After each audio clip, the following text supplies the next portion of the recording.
Good evening. It is 7 o'clock, and I'll call the meeting of council to order and confirm that we do have quorum this evening. At this time, I'm looking for moving of the agenda. Councillor Westwell? I'll move the agenda be adopted as presented. Thank you. Seconded by Councillor Cox. Discussion? Ms. White? Can I request an addition to section G, B? Can I add Roman numeral 2, land disposal bylaw?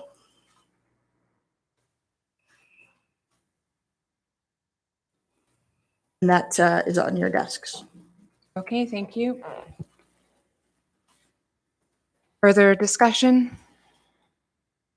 All in favor? Passed unanimously. Thank you.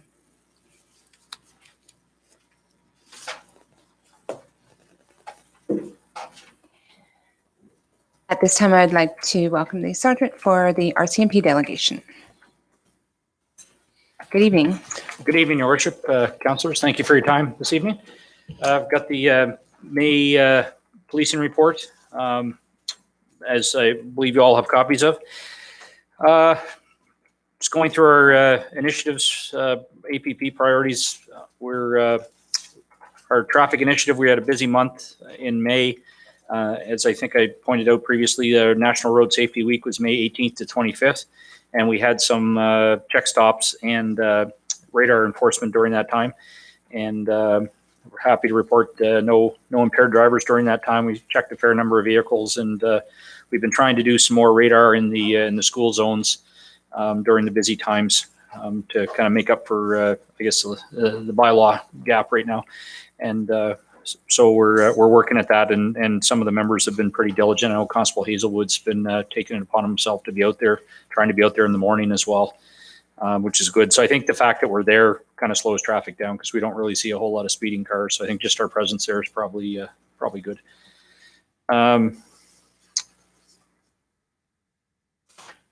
For our community relationship priority, we had a busy month as well. Corporal Leduc organized a community walk or run, I guess, run for her and walk for many other people in support of MMIWG. And a lot of pretty good turnout on that, and lots of detachment members attended as well, and a lot of them with their families. And we also had a good presence at the Smith's Landing First Nation Fish Camp that ran the 19th to the 22nd of May. So we were out there quite a bit and interacting with people and learning lots of interesting things. And we've been trying to, basically Fort, as you're probably aware, the Fort Chipewyan Detachment is responsible for all of Alberta, the section of Alberta, I guess, that's just south of the border. However, we primarily respond to calls there, and they've had some difficulty in sending people up on a regular basis like they used to because of COVID.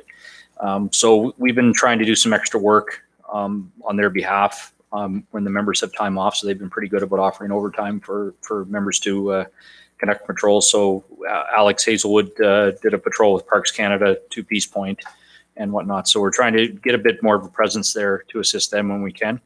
And as you'll see in the occurrences, there was a break and enter at the ski club. So there, like I say, we don't get a whole lot of calls on that side of the border, but anything that requires further investigations handed off to Fort Chipewyan afterwards. And our youth and reconciliation initiative, lots of visits to the daycare and involvement in hockey and lacrosse. Yeah, it's carrying on pretty good. Our notable occurrences for the month, nothing significant to report.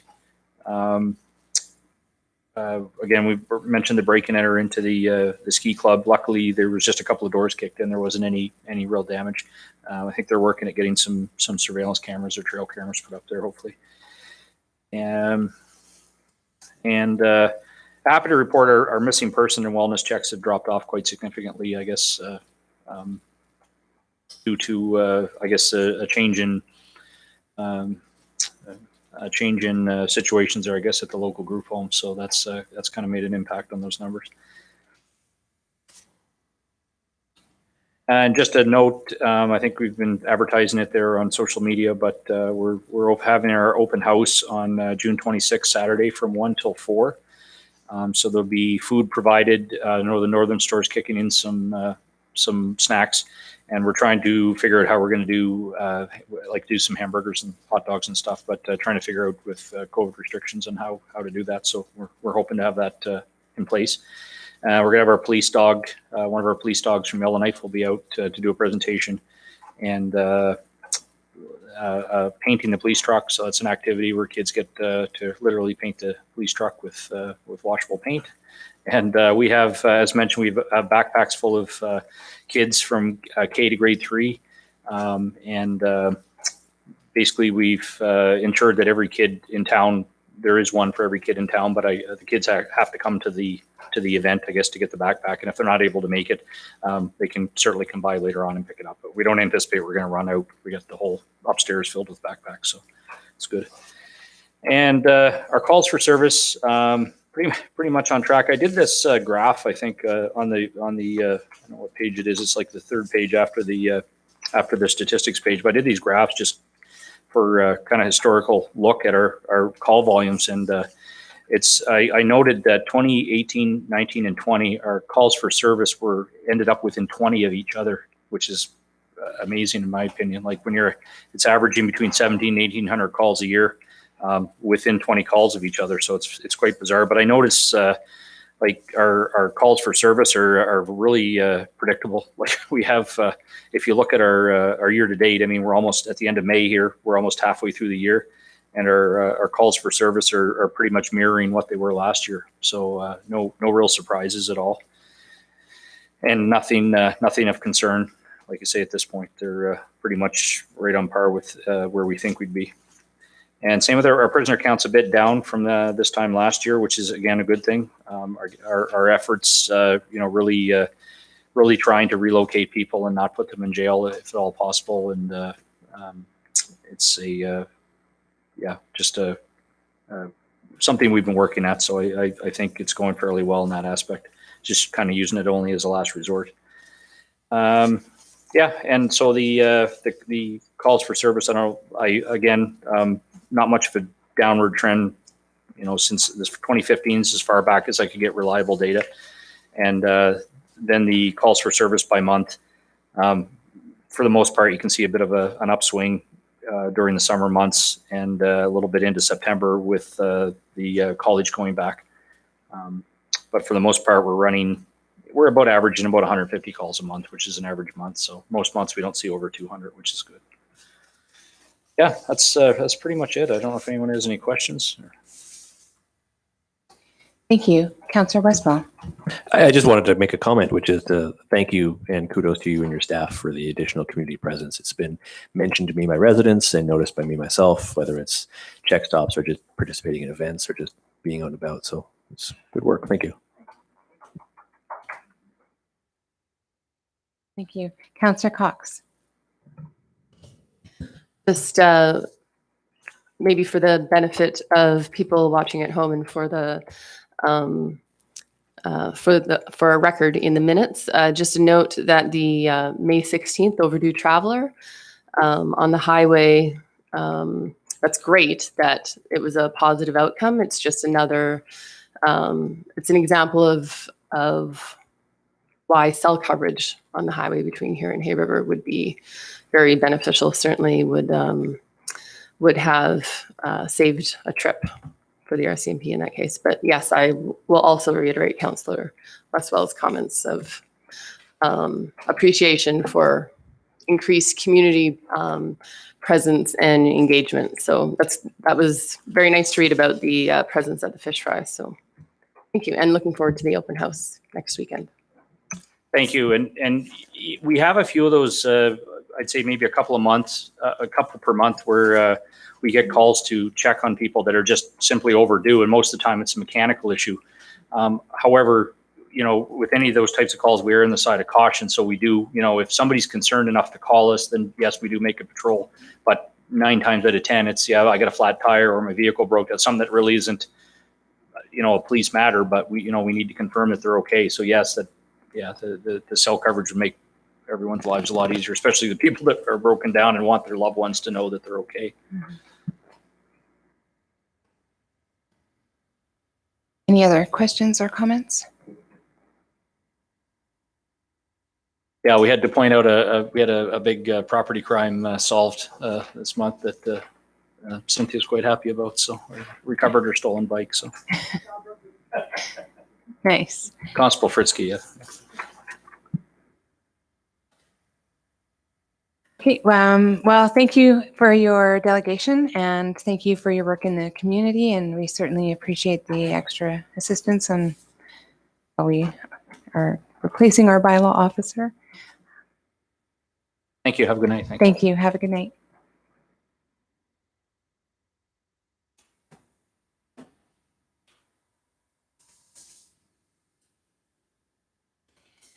At this time, we will move on to our delegation from the NWT Housing Corporation in regards to DPA 014-21. The delegation are currently on the phone, so I will ask you to please introduce yourselves. Hey there, I'm Dan Corver with the Housing Corporation. I'm the manager of design and projects. With me, I have Ty, who's an architectural intern here, and then also, going to introduce yourself. Anita Lenore, I'm manager of lands for the Housing Corporation. So we've been asked to attend, and we're happy to be here and discuss the project. We're all on the phone. We did send some material to O'Brien today, which I don't know if that was circulated to the councilors. But if and we can attempt to answer questions now, but if it's more appropriate to have a formal presentation with video conferencing or in person, we can also entertain doing that at a later date if the project requires further discussion. Ms. White? Thank you, Dan. I'm the senior administrative officer for the town. So I'm just the package that you spoke about. Majority of the information was already in council's package. I think the change on your drawings is regards to the water and sewer under the building, but also I've shown everyone the artist's rendering of the outside of the building, which was not included in the last development application. Right, perfect. So it sounds like you have all the latest material.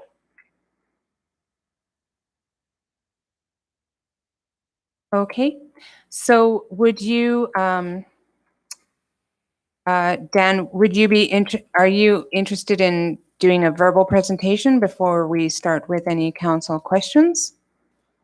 Yeah, so we can talk about this project. So this project comes out of an application to the federal government for increased housing units. That application was originally submitted with the intention of providing affordable housing across the north, energy efficient housing across the north. The commitment to Canada in this, that these units be 25% above national energy codes, and to support federal priority groups, which include, the priority groups include women and children, seniors, Indigenous peoples, people with disabilities and mental health and addiction issues, young adults, and invisible minorities. And it also had a social inclusion element, which was about housing vulnerable populations and maintaining close proximity to community amenities. And so our application was for a series of fourplexes and duplexes across the north, targeted to address the high need for singles housing. In Fort Smith alone, I pulled the waiting list, and this is current as of May 1st.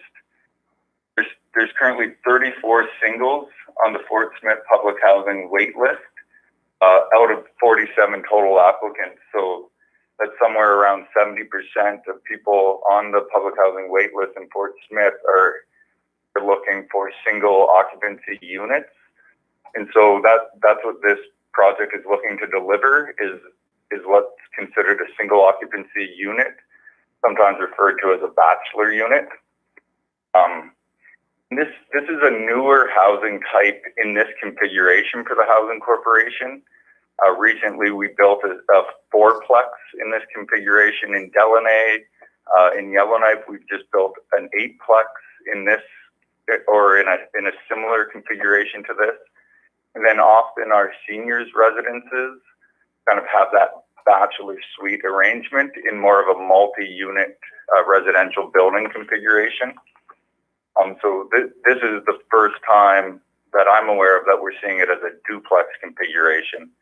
And that was partially based on program parameters, but also partially related to land availability. So as we see in a community like Fort Smith, we spent a lot of time discussing with our regional folks and looking at land availability through the community and looking for a lot which would work with the zoning and have this building fit within the setbacks. We believe we found such a lot at 911. I know originally we submitted an application for 116 Field Street. That was followed a few days later by an application for 911, which was zoned R2, which would permit a duplex development. Sorry, could you explain what you're referring to in regards to 911?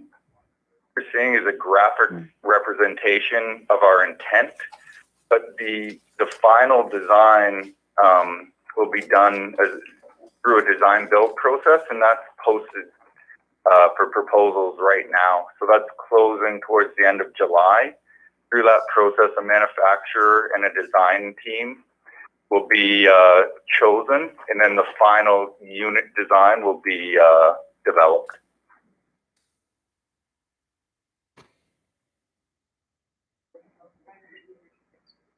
Ms. White? Sorry, Dan, I think that we were under the impression that you were submitting a second DPA for that lot, and that we did not receive any information that you were withdrawing the DPA for 745. Which one tie is 745? It's a 116 feet. Oh, okay, yeah. Yeah, so maybe that was a communication confusion or error on our part. We're looking to apply for 911 and we should cancel the application for 116. 116, I believe, was R1 zoning, so we would need to request conditional use for the duplex. And 911 this is compliant with the zoning in the area. Yes, that's correct. So that lot is zoned R2. 911, yeah. So that's 119 Field Street versus 116 Field Street. It's lot 911, Plan 934. And if you look at the DPA for 116 Field Street, the Atlas, that lot is on there and it's R2. So there's currently a plan to demolish the unit that's on 745? No, so I think what he's saying is that's a communication error. They submitted a second DPA, but they didn't tell us they were withdrawing the first DPA. They submitted the second DPA. We didn't understand they were withdrawing the second DPA, which is 745, so they would not be proceeding with any work on that lot. I just want to confirm with housing, is the plan to still demolish the burned out unit that is number 745? Not by us. It's owned by the NWT Housing Corporation? That's not currently our asset. I think had we proceeded with that site, we would have demolished the building, but yeah, if we're not going to be using that lot to develop this housing project, we won't be demolishing that burnt out unit as part of this project funding.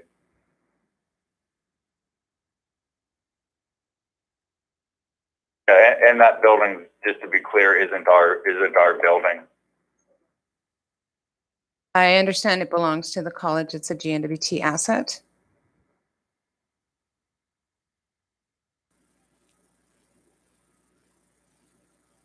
There's a bit of a, this is Anita here, there's a bit of a distinction between Housing Corp assets and GNWT assets. I just wanted to throw that out there. Thank you. I do understand that. Because if we wanted to build on that lot 745, there's a bit of a process that we have to do to get land tenure to that lot because it's under reserve right now to ECE, and there's a process to relinquish their reserve on that lot, and so that Housing Corp can apply for it. And we were offering to demo the unit on there if we were going to use the lot.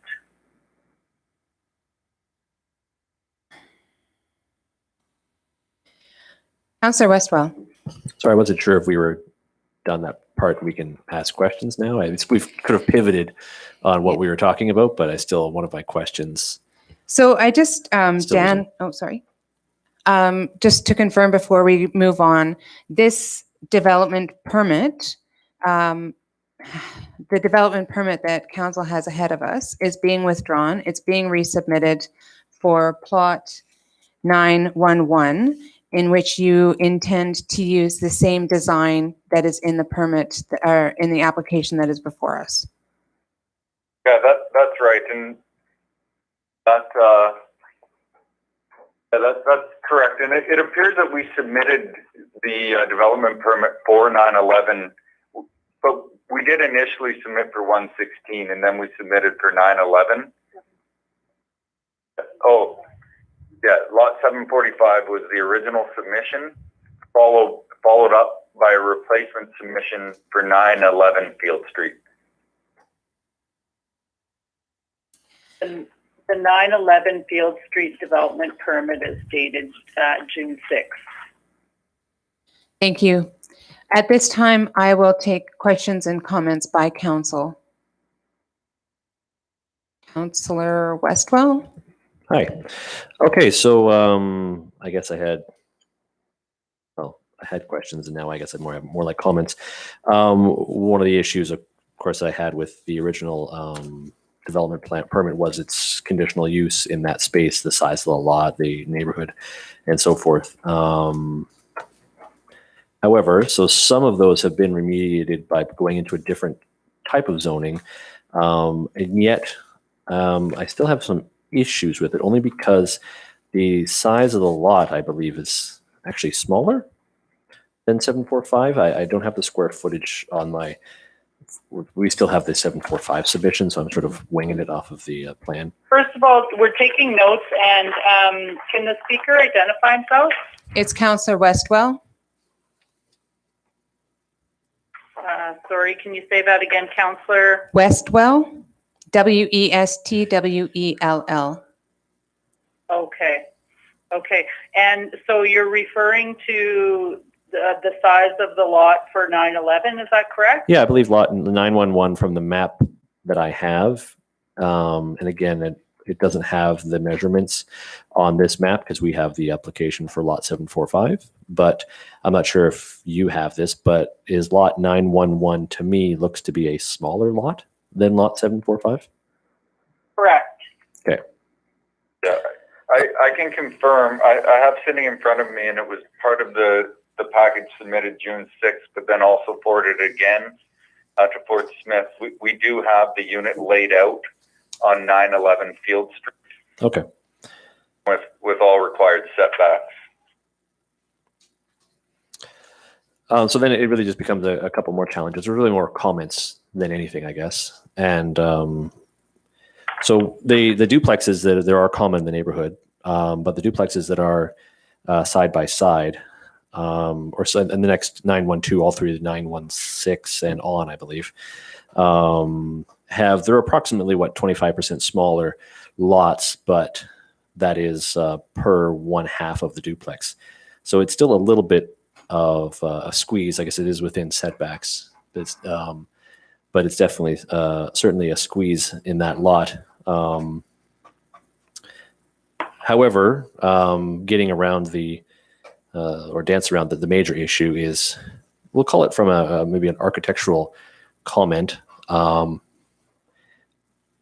don't really look like houses. And I mean this as much as we can hopefully find meaningfulness. That lot line 11 is certainly zoned correctly for it, and that alleviates one of the issues. But one of the other requests might be that the design is really not very palatable, I would say. And realizing getting into aesthetics is a slippery slope, which I've commented to others. But sounding from where you've deployed these units in other communities, I find myself sort of struggling with the rationale that, I mean, I was on the housing authority locally for a long time. And I do quite understand the need for single units. But this is certainly the most institutional looking unit that I've seen presented so far. And I just wondered if there was alternative designs. I realize sometimes these things are awarded in big contracts and you win a house by a package for, 50 homes, and that's kind of how these things work. But from a community aesthetic, to be blunt, this thing would stick out like a sore thumb. Is there other aesthetic alternative engineering examples, or is this plan, this is it, this is what the funding is funding? I guess that's my question. This is at the level of what we would call an indicative design. So this is even before pre-design or schematic design. This is a basic description of the unit. It is a very simple unit, and the method of delivery for these is modular.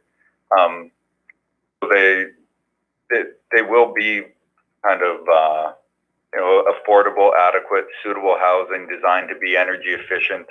The final aesthetics will be up to the design build team, along with the housing corporation. We'll retain in that contract kind of final say over design, but the design could certainly change. We did try to do some things with the design or with the indicative design. Like if you've seen that artist depiction, it kind of has some wood siding or wood look siding around the entry to soften it up a little bit. And I know that what went over as part of the development submission had it on a raised multi-point type foundation, which we more commonly see in other communities, maybe not as much in Fort Smith. But as soon as we get a site, we'll do geotechnical work, which will dictate the type of foundation used for Fort Smith. So that could change. In Fort Smith, I think we're typically much lower to the ground, which is nice for unit access and addressing the street. So there are certainly things that will change through the design build process.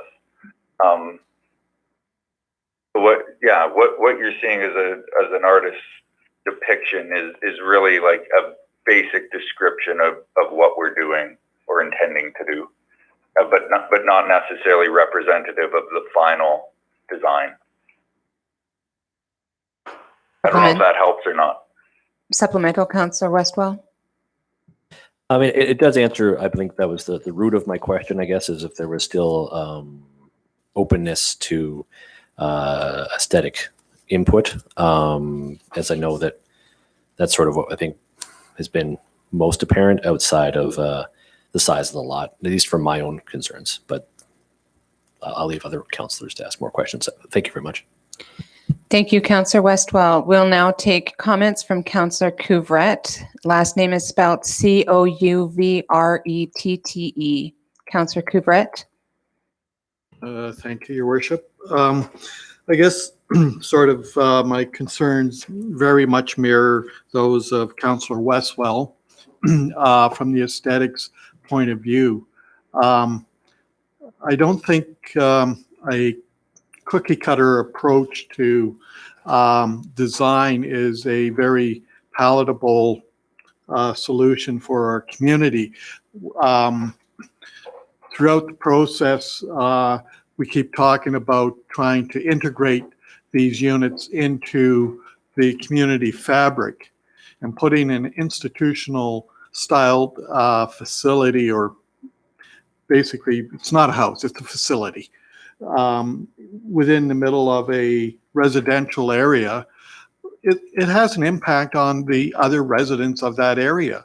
You put institutional in beside a nice standard bungalow, and it's probably going to impact the value of that bungalow should the people living within a few lots of the thing.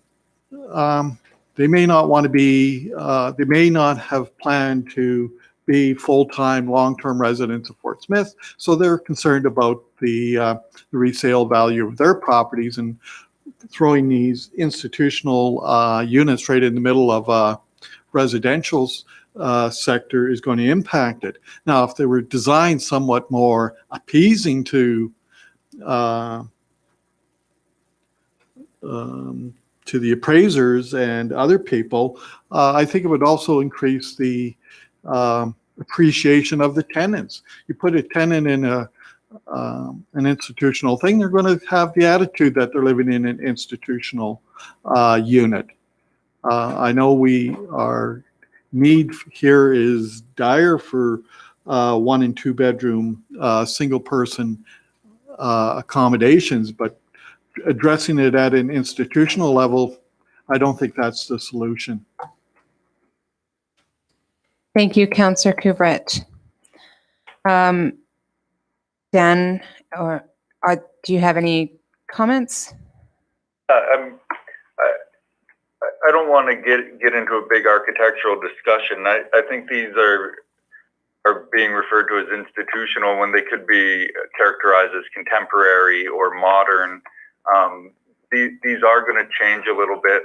We understand that it's kind of a family neighborhood, but a lot of the units along these streets are older. I think the Housing Corporation has some of these units. Across the street was a GNWT asset. Beside it are federal assets, and we back onto the college at 911 Field. I think it's the college behind there, the college residences. So it really is in kind of a mixed use area with mixed design typologies. I'm not saying that it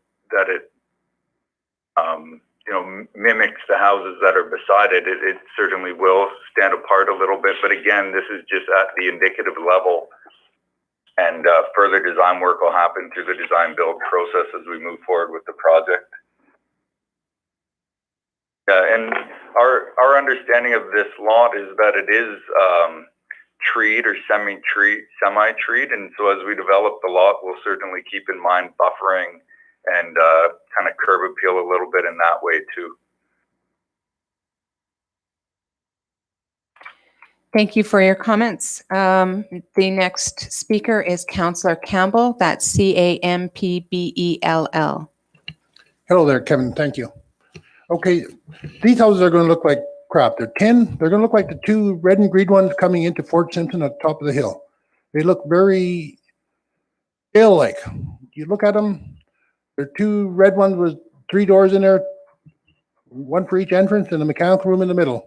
And they are they won't match up with this neighborhood at all. Even though you said there's Aurora Gardens and everything behind there, those things have siding, not tin and closed in and everything. We want something that'll go with the community. And your duplex in front of the school, that don't match up with the community either. We finally get a chance to say something on what's going to happen in our neighborhood. I hope you guys listen to us here, because we'll be pushing to get rid of all that tin on the building. It looks very commercialized. Thank you. Thank you, Councillor Campbell. Is there any response from the delegation? Yeah, we'll keep those comments in mind as we move forward with the project through the design build process. I think I understand what each councillor, the intentions of the comments.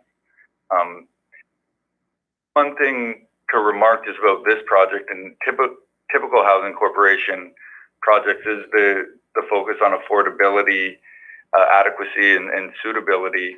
and low maintenance. So we're typically looking at very low maintenance finishes. But yeah, I don't know if the artist's depiction shows it as kind of like a galvanized type metal, but it would certainly be something more residential looking than that, would be the intention.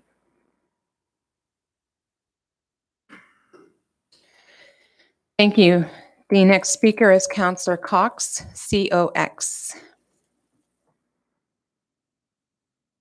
Thank you.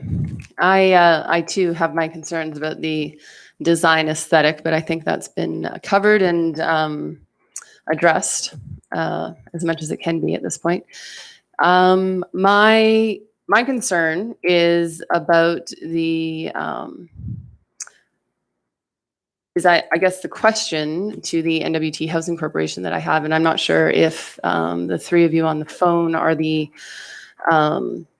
would be able to answer, if any of you would be able to answer, is if the Housing Corporation has a long-term plan for where units will be located in the community. As Councillor Couvrette alluded to, it's important that housing be diversified throughout the community, and we want to make it. I think it's in the community's best interest to ensure that that subsidized housing is all over the community in every neighborhood, and not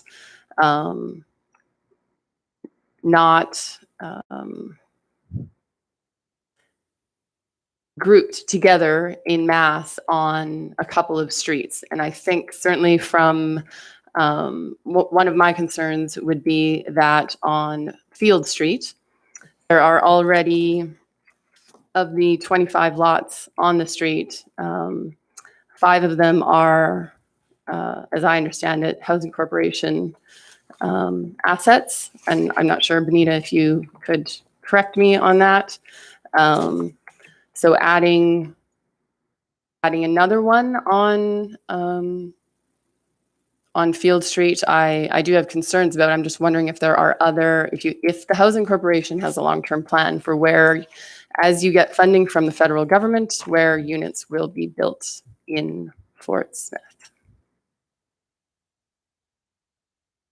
Thank you, Councillor Cox. Any response from the delegation? Yeah, the Housing Corporation's embarked on a huge undertaking of doing community housing plans right across the territory. I don't know if that's a process that Fort Smith is engaged in, or but we can make a note here to follow up. We have staff that engage in this planning work, and that's really the intent is to look at what the community would like to see for housing development over time. I will say that Fort Smith has been fairly difficult for us to find and identify duplex lots where it's conditional, or where it's not conditional use. So something like this 911 Field Street, where we're proposing a duplex and it's permitted for a duplex in the zoning.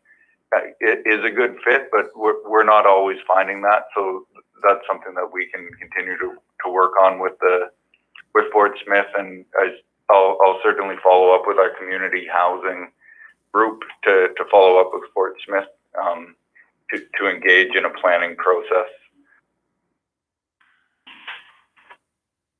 Thank you. I have next Councillor MacArthur. That's MCARTHUR.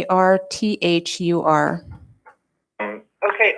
Anita had a follow up, if she could, to the last one. Okay, go ahead.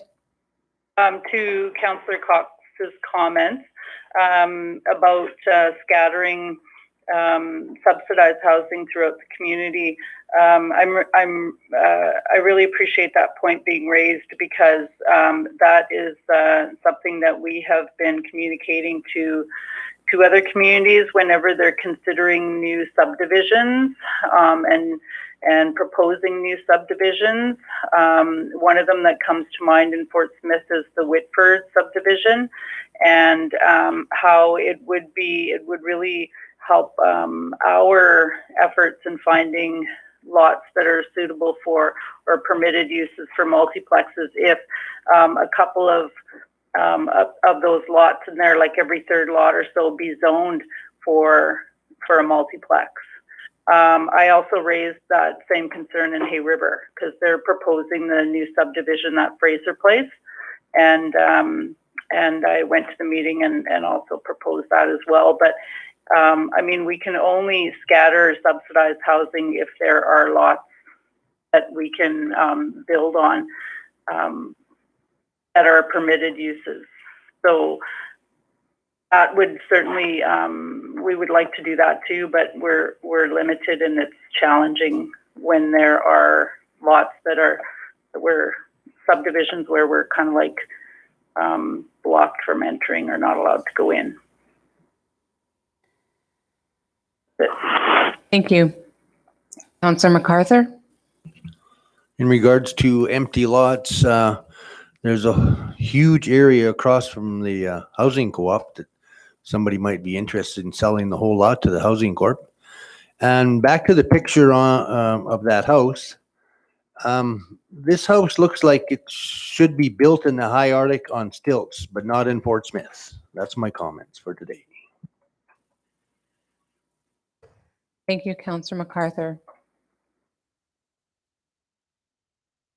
I just have a question about that. First of all, just before Dan starts up here, is that Councillor MacArthur had mentioned a large lot across from the housing co-op.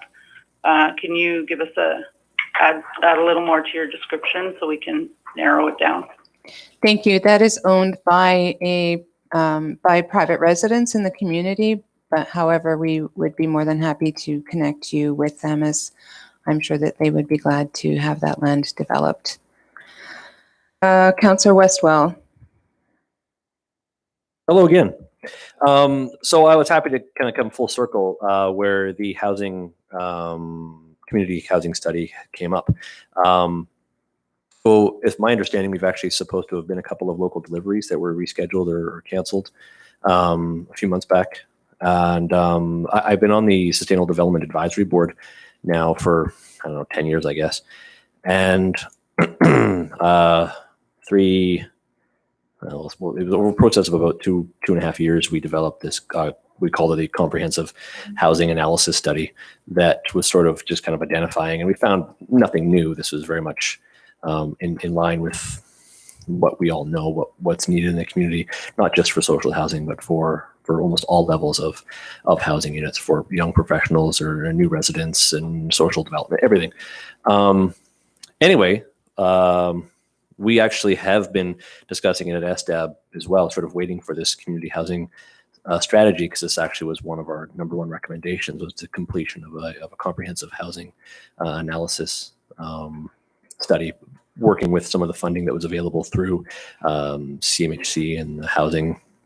It had come up a number of years ago at a NWTAC meeting, and it sort of is, I guess that's been now 3 years, but with the 18 months of COVID aside, we're actually really hoping to get moving on that as well, because it is something we'd like to see completed, so that it's not just a housing development strategy, but actually sort of a comprehensive community strategy, so that, because again, it is not just necessarily social development necessary, it's economic development, it's new residents, young professionals, trying to recruit doctors, nurses, grocery baggers, doesn't matter. It's across the spectrum.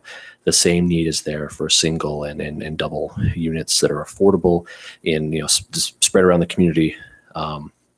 So hopefully we can kind of work together on that. Curtailing into the other ideas, that one of the lengthy discussions through sustainable development was the idea of identifying land in the community that was currently residential R1, that would be suitable for R2 via size and location, access to, if we're looking for affordable, so land that was kind of both affordable, in that largely that meant that it had utilities readily available. It wouldn't require large amounts of extra cost for surveying and installation of additional new utilities. so on and so forth. There is actually a few different lots that were identified at the time that were larger lots. I mean, this is something that was out of an advisory board a number of years ago now, but there is maybe some extra legwork to be done there as well to sort of, we have a really active, benefit of an active advisory board that deals with development and zoning. So that might be something that housing could work closely with or work closer with in the future as well. That was more of a comment, I guess. Thank you, Councillor Westwell. Any response from the delegation? No, that all sounds positive. I think just back to the community housing planning process, I think it was curtailed a bit because of COVID and travel restrictions, but I think they are looking to get it back on track. So again, I'll follow up with our planning folks tomorrow and have them engage with town of Fort Smith. Thank you. Any other questions or comments by council? Councillor Campbell? Are these part of those 34 units that are being built across the north? Then they're going to be all pre-construction and everybody's going to have a different idea what they want. Yeah, that's right. There's a current RFP out for 34 units across the territory. So that's a design build RFP, or design build request for proposals, to engage a design team and a manufacturer to deliver units for across the territory. And this delivery is part of it.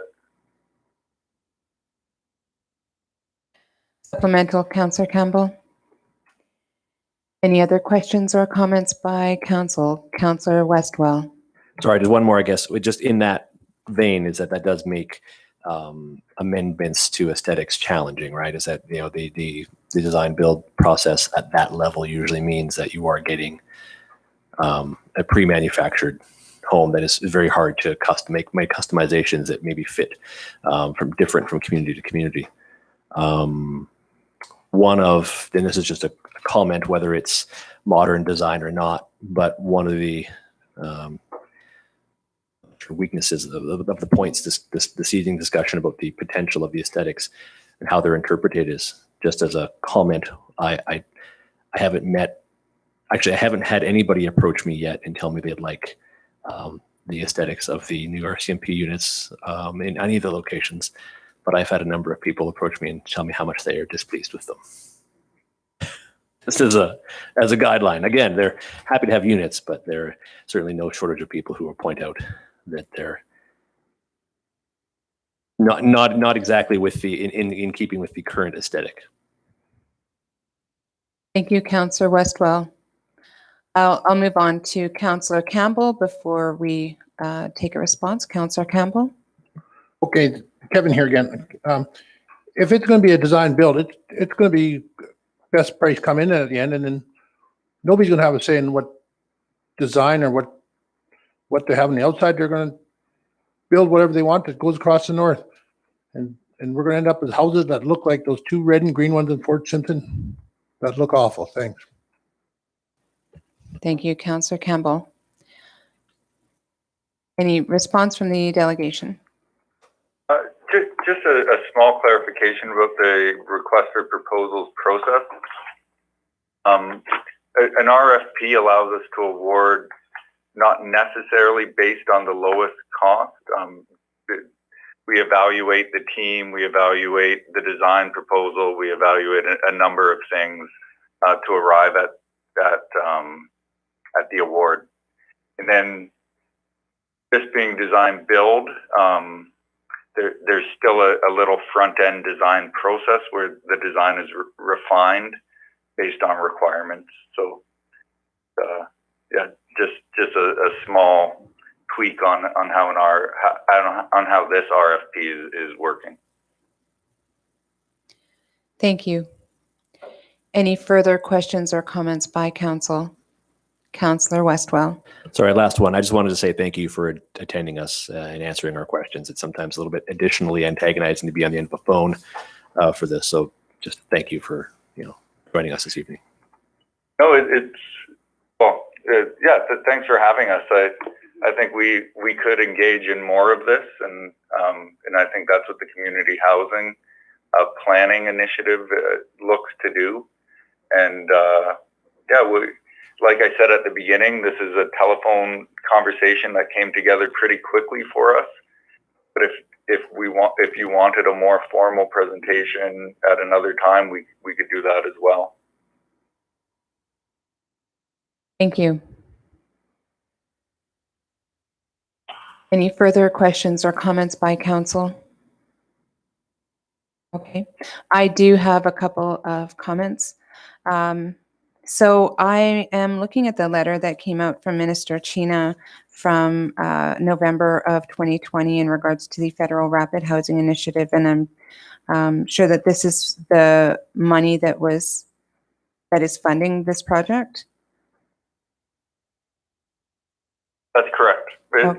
It ended up funded through another federal program, but that application was the basis of this project. Okay, thank you.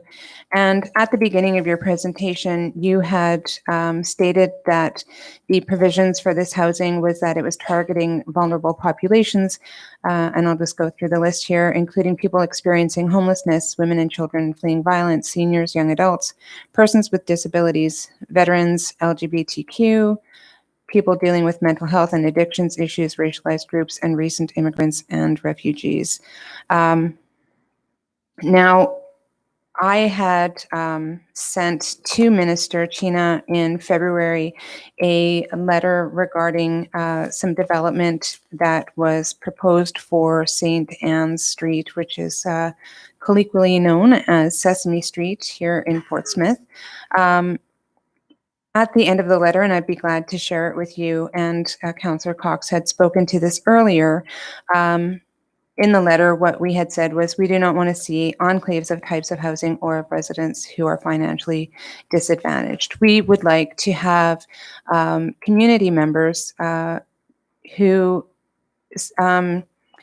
throughout our community, we don't, I don't think that we should have all of the low-income housing in one neighborhood. We would be glad to have them in all parts of our community. There was a comment earlier regarding the effect of property values. I do not share quite that same concern. My concern more is about the residents of our community who would be staying in this housing unit. Today, I met with the two chiefs and of the chief of Smith Landing First Nation, the chief of Salt River First Nation, and the president of the Fort Smith Métis Council in regards to this development application. And none of them, or I should say, all of them felt very similar to the comments that we have heard here tonight expressed by council. Comments including that it is extremely institutional, that it looks like an RCMP jail. These are not welcoming homes for our residents in our community. We do have some seniors housing units in our community that I think share a similar type of blueprint, but they look more like homes. And I think that we would like the residents in these houses to feel like they are in a home. Looking at the current design, there are two windows. There's a very small window on the side of the house, and there's a window in the back unit. The back unit, it looks like, is about 14 and a half feet by 14 and a half feet. There's no place for seating in the kitchen area. So essentially the seating for dining, any living room space, and the bedroom space would be in this 14 and a half by 14 and a half room. Also, if you are looking to house residents who have mobility issues, this unit does not appear to be accessible in any manner.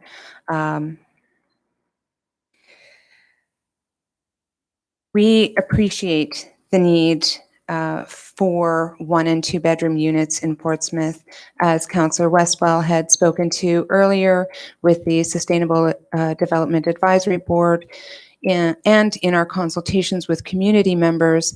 The need for 1 and 2 bedroom units in our community is immense. We welcome building of 1 and 2 bedroom units in our community, but the residents that are going to be in these units, I think, would like to feel like they are included in the neighborhood as part of the neighborhood, and not, I will say, sticking out. I know that you had said that there would be some buffering with some trees, but I don't think that we should be looking for buffering or hiding houses in our community with people who are disadvantaged in any way. What we would like is for them to feel included as part of the community and as part of the neighborhood. So I hope that you can take the comments that were presented here this evening. I would be glad to meet with you to talk about other designs, and take you up on your offer of meeting with council. And Ms. White has some comments. She is our Senior Administrative Officer. Thank you. I just want to mention that on May 28th, an email was sent out to a number of local stakeholders, the Fort Smith Homelessness Estimation and Needs Survey, and the town of Fort Smith was not included in that email to stakeholders. So I think that that's problematic for us. If you are doing, and this is from NWT Housing Corporation, if we're talking about doing any kind of work around homelessness and housing needs in this community, I think it's kind of disappointing that I got this email from a third party, other government, or like another government department, and we weren't included in this email. So when we talk about housing needs studies and such things, I would anticipate that the town of Fort Smith will be included from here on in. Thank you, Ms. White. And that brings another point that I wanted to address is currently I am the president of the NWT Association of Communities, and often am advocating to the federal government for, we have 4 federal platforms, climate change, infrastructure, broadband, and housing. And we know that housing is not a need that is served by municipalities, but we know that it is a need of our municipality. And we do need to be included in these conversations. We are advocating for this funding by and to federal ministers, to the federal governments, to the different political parties. And we want to be partners in this, but in order to be partners, we need to be included in the discussions.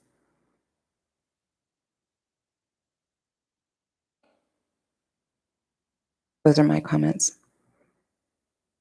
Can you clarify those discussions for us?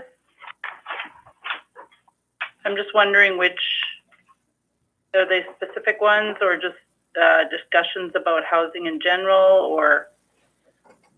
I would say any discussions that affect housing for our community, and I would say that the same would be for communities across the territory. Okay. Thank you. We do have representatives at the local level with the local housing authority, but we also need to be included at the territorial level. We are a level of government. So to include something in the Association of Municipalities, perhaps. And directly with communities that are being affected by these decisions. Okay, I just wanted to make sure that I got the notes right. Thank you.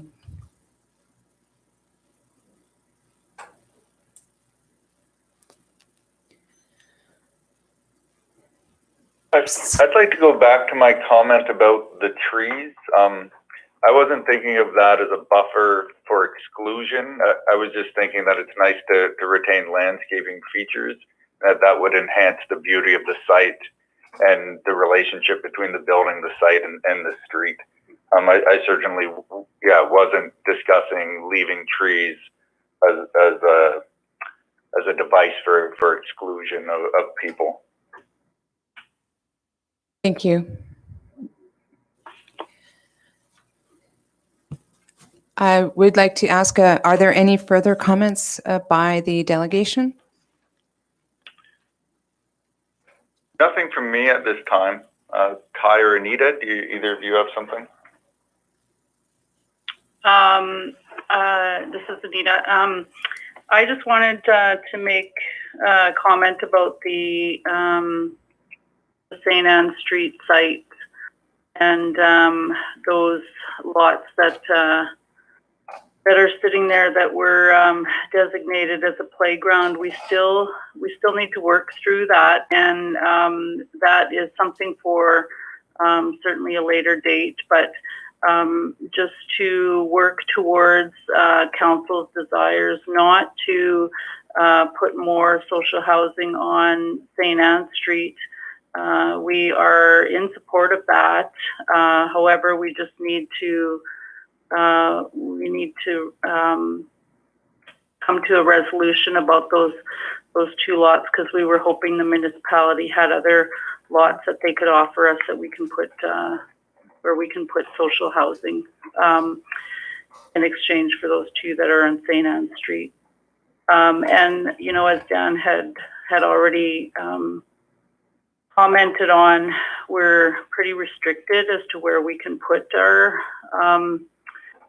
R2 designated units. And so we would like to certainly work with council and scatter them throughout the community. But we need the lots to be able to do that. And it would help if it was a permitted use rather than a conditional use. Because you know, then there's the challenge we have of being turned down as a conditional use, which has happened quite a few times in the past.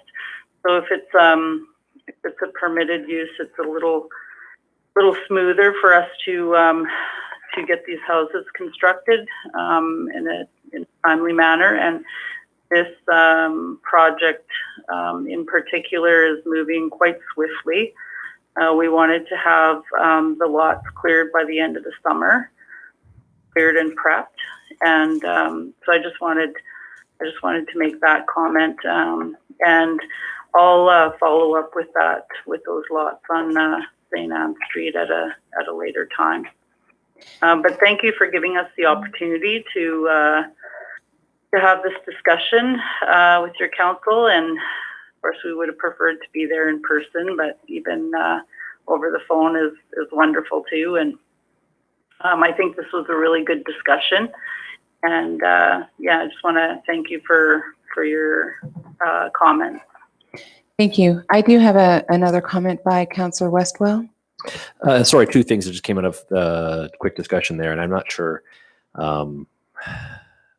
We're actually talking about playground equipment this evening. So I guess one of the things that's going to come out of this discussion is obviously we're similarly hoping for some expediency and try to build some playgrounds. We'd like there to be a playground back on St. Anne's. If the town finds a lot, will you build a playground on the empty lot? Realizing that or on the current St. Anne's lot, let's say as part of the exchange. I'm just putting that out there for consideration because it is something that we are going to discuss. It's a long-standing, strange situation and obligation, but most of our lots, especially new lots, are quite valuable. I would say that there might be a interesting tit for tat in getting a land swap as well as a playground constructed. Second to that, though, is from a timeline perspective. Council was presented with, I think the window got kind of shot on this property 911 only because if it didn't make it for our pre-committee meeting, what we're faced with this evening is for the wrong lots, which is going to help timelines because that means that you're going to be facing another cycle, and I'm just not sure how that affects your timeline as well. I'm not sure what how that does to your guys' construction schedule or timelines. Thank you, Councillor Westwell. Just to address again the lots on St. Anne Street, I know that there has been some discussion about that, and I would be glad to meet with you further to discuss those lots. As Councillor Westwell had said, we are talking about playground equipment this evening and have been having discussions specifically about those lots during our council meetings recently. Just as a note to council, there was the bylaw was made in 1976 that the Housing Corporation would not be taxed on that lot as long as it was used as a playground or park that was available to the public. There's been no playground equipment on that lot since the year 2000, I believe, and the Housing Corporation has not paid tax on the lot until the last 3 years. So I would say that the amount of money that the Housing Corporation has saved on taxes would more than pay for some new playground equipment. But we can have those discussions separately. So I will just do a final call to council for any further questions or comments. There are none. So we will look for the new development application, and there is always the possibility of having a special meeting of council. Ms. White. The lot, the new DPA is zoned R2, so it'd actually be an administration approval, unless, of course, you want to put some conditions on that based on the design of the building. Thank you. So, Dan and Kai and Anita, I would like to thank you for delegating this evening. I believe that you have a very clear understanding of council's thoughts regarding the both the need for housing in this community and the need for residents who will be using this housing to feel as though they are a part of the community. And we look forward to meeting with you to discuss both the developments on Field Street, developments within the community at large, and also the developments on St. Anne Street, including the playground.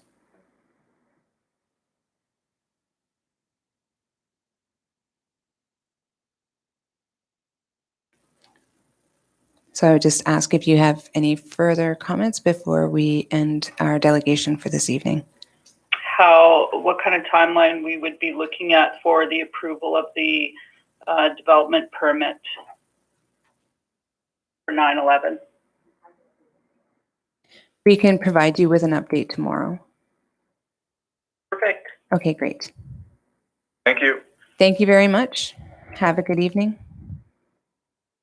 Bye. Bye.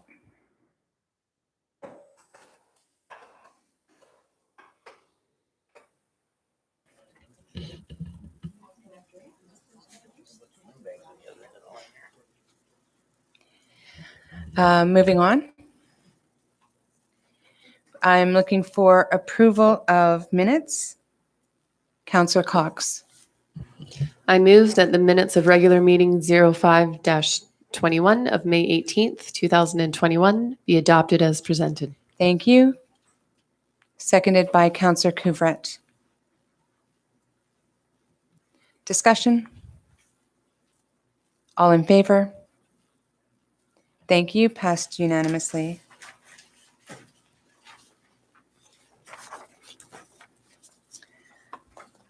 Next are the minutes of the special meeting of May 25th. Can I get a mover, please? Councillor Couvret. I move that the minutes of special meeting SP 04-21 of May 25th, 2021 be adopted as presented. Thank you. Can I get a seconder? Councillor Westwell. Discussion? All in favor? Thank you. Passed unanimously. Next are the minutes of special meeting of May 28th. Can I get a mover, please? Councillor Cox. I move that the minutes of special meeting SP 05-21 of May 28th, 2021 be adopted as presented. Thank you. Can I get a seconder, please? Councillor Couvret. Discussion? All in favor? Passed unanimously. Thank you. And the minutes of special meeting from June 1st. Can I get a mover, please? Councillor Westwell. I'll move the minutes of special meeting SP 0621 of June 1st, 2021 be adopted as presented. Thank you. Can I get a seconder, please? Councillor Bolio. Discussion? Councillor Westwell. Thank you, administration, for taking all of our minutes for all of our meetings. It was a good block. Thank you. Any further discussion? All in favor? Passed unanimously. Thank you. Business arising. Okay. Declarations of financial interest. Introduction and consideration of committee reports. Councillor Couvret. I move that the Corporate Services Standing Committee minutes from June 1st, 2021 be adopted as presented. Thank you. Can I get a seconder? Councillor MacArthur. Discussion? All in favor? Passed unanimously. Thank you. And next is a review of bylaw 346. Councillor Couvret. Thank you, Your Worship. I move that Bylaw Review Committee review Bylaw 346, tax exemption for certain lands, as not to provide tax exemption until an apology is made by the Roman Catholic Church Pope to the First Nations of Canada. Thank you. Is there a seconder for the motion? Councillor Bolio. Discussion? Councillor Westwell. All right, so this is a meaty one. Yeah. So I sat through council's enforced prayer for a number of years out of protest. And I've done so at numerous events. I consider myself a centrist and a devout secularist when it comes to government, as much as one can be. But our corporate services meeting was singularly the most gutted I have ever been left with at a council meeting in my 9 years and 3 terms. I don't know if it was a matter of perspective, obviously so, but I was left completely deflated for the rest of the meeting because our council just made a recommendation approving religious persecution. I don't actually want to lean too heavily into hyperbole, but taxation of different faiths is one of the core tenets of a ton of religious persecution. In fact, I believe ISIS uses taxation over certain branches of Christianity to ensure that you either convert or pay a tax. So that meeting was tricky because I'm not a Catholic. I was actually brought up to think Catholics were the bad guys. But I was brought up as a Baptist. So that's a complicated, separate matter. And yet, I have a resound separation of church and state and a resounding number of issues of when it comes to making sure that faith does not have a direct influence on governance and good governance outside of individuals' decisions based on their individuals' faiths. And yet I found myself completely gutted somehow that I didn't speak to the issue thinking that, well, this won't pass. Obviously somebody else will see that I get its concept, but I was left stuck because on a day that was a hard day for everybody and led to the closest to a local lynch mob that I've seen in Fort Smith boil itself up to in a day, left unable to really make a comment without fear of opening myself up to some form of retribution. I mean, I certainly don't see myself as somebody to stand in defense of the Catholic Church or any other particular religious institution. If you want to talk about changing taxation for religious organizations as a whole, I'm there. Let's have that conversation. I love having conversations that make me unpopular. It just, when it comes to specifically targeting, in every situation where a rule has been made that excludes an organization and religion based on their faith, whether it's from simple as taxation to hours of curfew, it's all the same to the group that orchestrated it.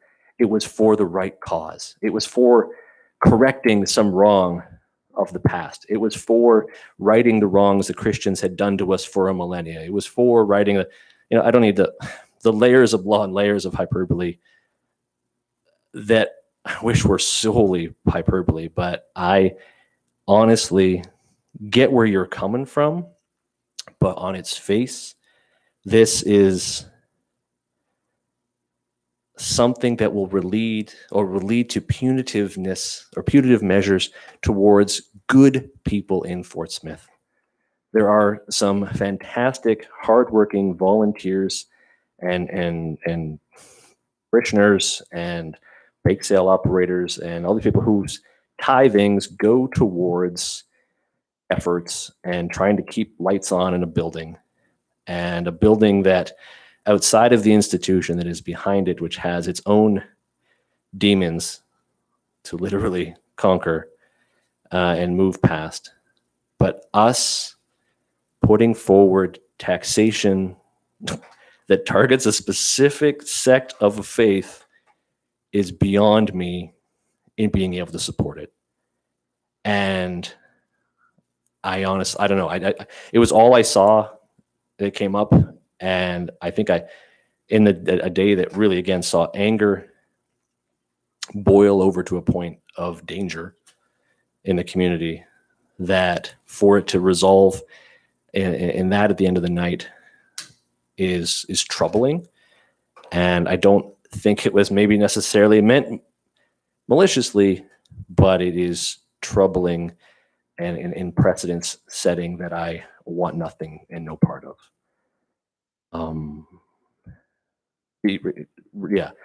Religious institutions of all backings play an important part in a community and to many of our residents because we're all in this together. And I can't support that. It is founded in its ideologicalness at a level that I wish would be effective. But at this level is simply punishing our local volunteers and groups that are trying to do good work that often lines up with work that we're even trying to do. Volunteers trying to open up a youth intervention center, which is something that we've been identifying as a need. Us leveraging additional taxes on the organization because of terrible acts and history isn't fair to members of our community and isn't right from a perspective of this is effectively targeting a religious group. And it's not right. It's not going to make it right. And at this level, it sends an interesting message that only I wish could be heard, but unfortunately will not. So its results will simply be punitive to a small group of people who are members of a already diminished and struggling local organizations. Like everybody else who wants more volunteers, they want more butts and seats and more volunteers and more. So I can't punish a group who's in the end going to have to come up with this money to keep lights on. And I don't know why this particular thing seemingly set me off, but I was completely lost for the rest of the meeting because I simply couldn't get past the fact that this seemed governance by anger, governance by spite, by snark, and perhaps with intent. But in the end, its results are going to be detrimental to local residents. And I'll stop there. But that was my spiel. I'd never left a meeting so completely confused and set off by something that I just didn't see coming and yet felt paralyzed to even comment on simply because of the activity of the day and the temperature of the community was at such. There really wasn't a place to discuss it. And I hope that said boiling pot can be turned down and move on in a different way without having to come to reviewing taxation of a certain religious group based on very legitimate issues committed by a large institution, but in concert with numerous levels of government, institutions, and many others. But this is just going to be punishing a small group of local people. And that's it. Thank you, Councillor Westwell. Councillor Cox. Thank you. Thank you to Councillor Westwell for his comments. I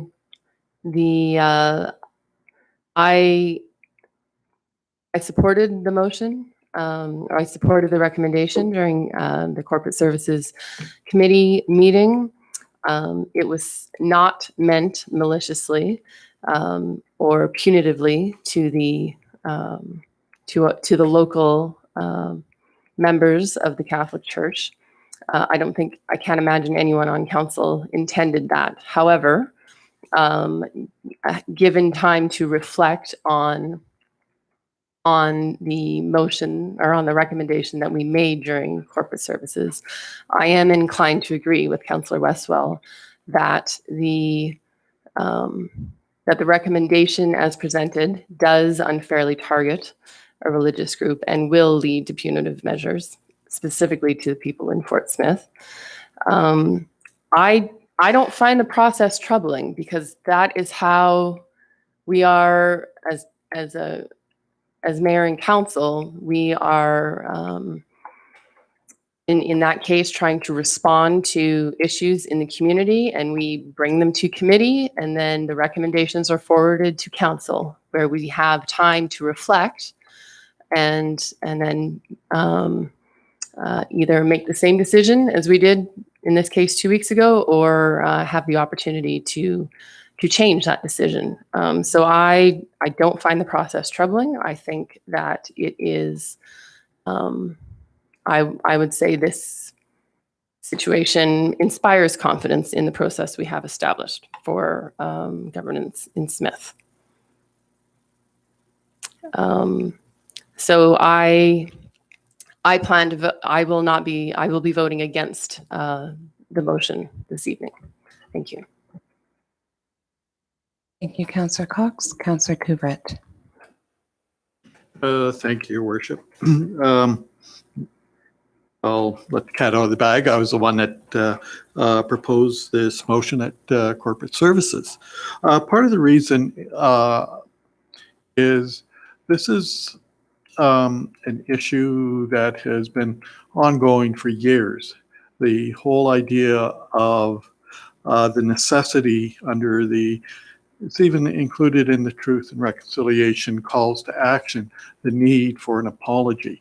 Whether that apology is accepted or not is up to the people that have been offended. However, I think as a municipality, we need to look at ways that we can encourage and put pressure on people that are making the decisions not to issue that apology. Listening to and reading several reports about why the Catholic Church declines to issue an apology, and it comes down to the simple thing is they are scared of the liabilities, the financial liabilities that will result in them issuing a formal apology.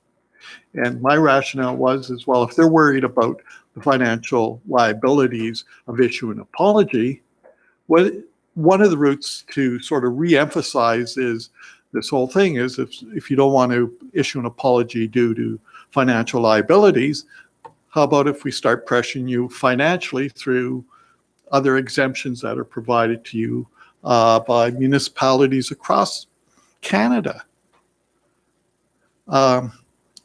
Whether it was a good route to go about it, I don't know in retrospect.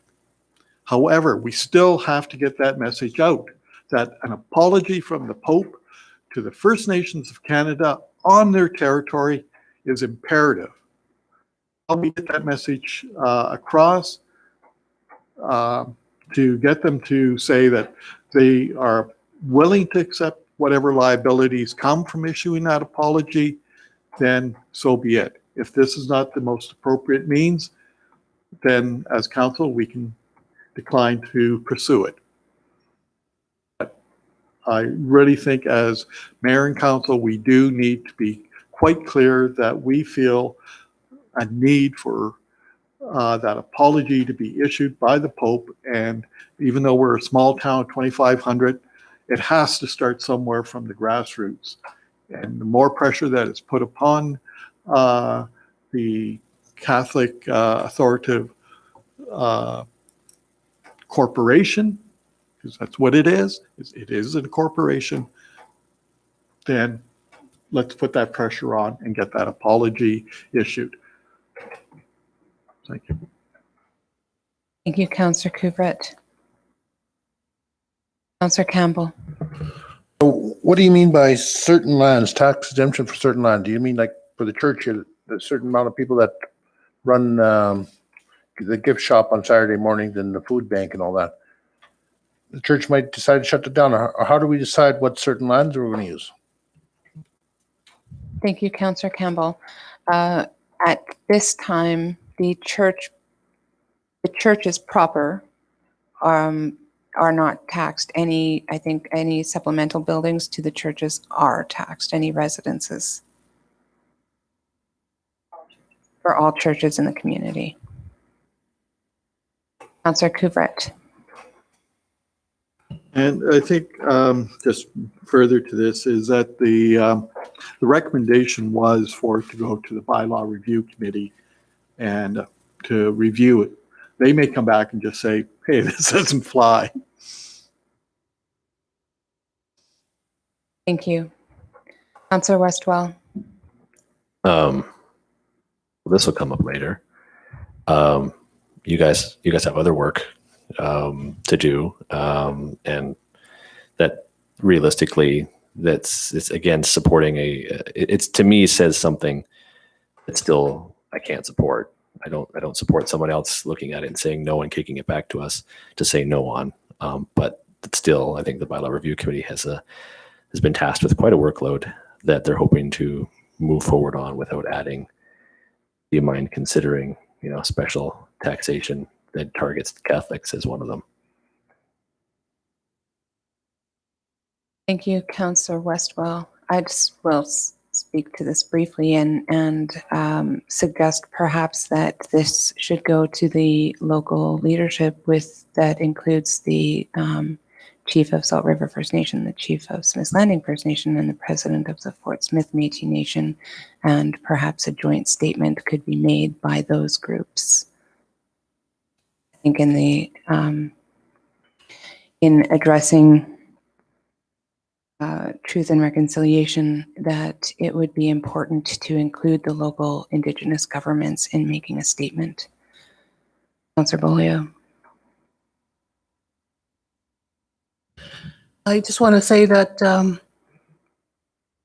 this is not targeting the people that have, the present people. They have put themselves in a position of knowing the background of the Roman Catholic Church and what it has done to the Aboriginal people. They know the consequences and stuff that they are going to be faced with and stuff when this goes through. And another thing is, tell the people that have lost their kids that they're not being backed and they're not being supported, and they're not going to get an apology for all the kids that have gone missing. Thank you, Councillor Bolio. Councillor Pissinger. Thank you. I guess we do have to make a statement, and I agree with you that it should come with a group, and as a community, we should not be targeting a specific group, and it shouldn't be. It's to reach truth and reconciliation, like Councillor Couverette says, it has to come from the grassroots, and we have to make a statement. But I think as just from the town of Fort Smith, that's our own, that's affecting our own community. And just thinking of a process is where, like you had suggested, making a statement with the Aboriginal leaderships and also with the municipality association there, bring that, and then if it goes there, move it on to the next level and to the next level. It does have to start somewhere, and it has to be from the grassroots, and all that the people are wanting an apology from the Pope, and maybe the parishioners and the priests and the bishops and that each congregation start with doing that, lobbying their own thing to move that forward to the Pope. Thank you. Thank you, Councillor Pissinger. I would like to speak to your comments. Definitely, we can bring or forward a resolution to the NWTAC, but also in the work with the Federation of Canadian Municipalities. Part of the work that I've been trying to do is to work with the representatives from across the country in doing more than land acknowledgement.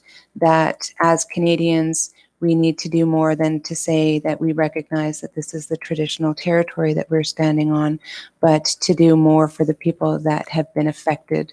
And I agree with you that we can definitely bring this to the Association of Communities and to the Federation of Canadian Municipalities to push for a statement by municipalities across the country. Any further questions or comments?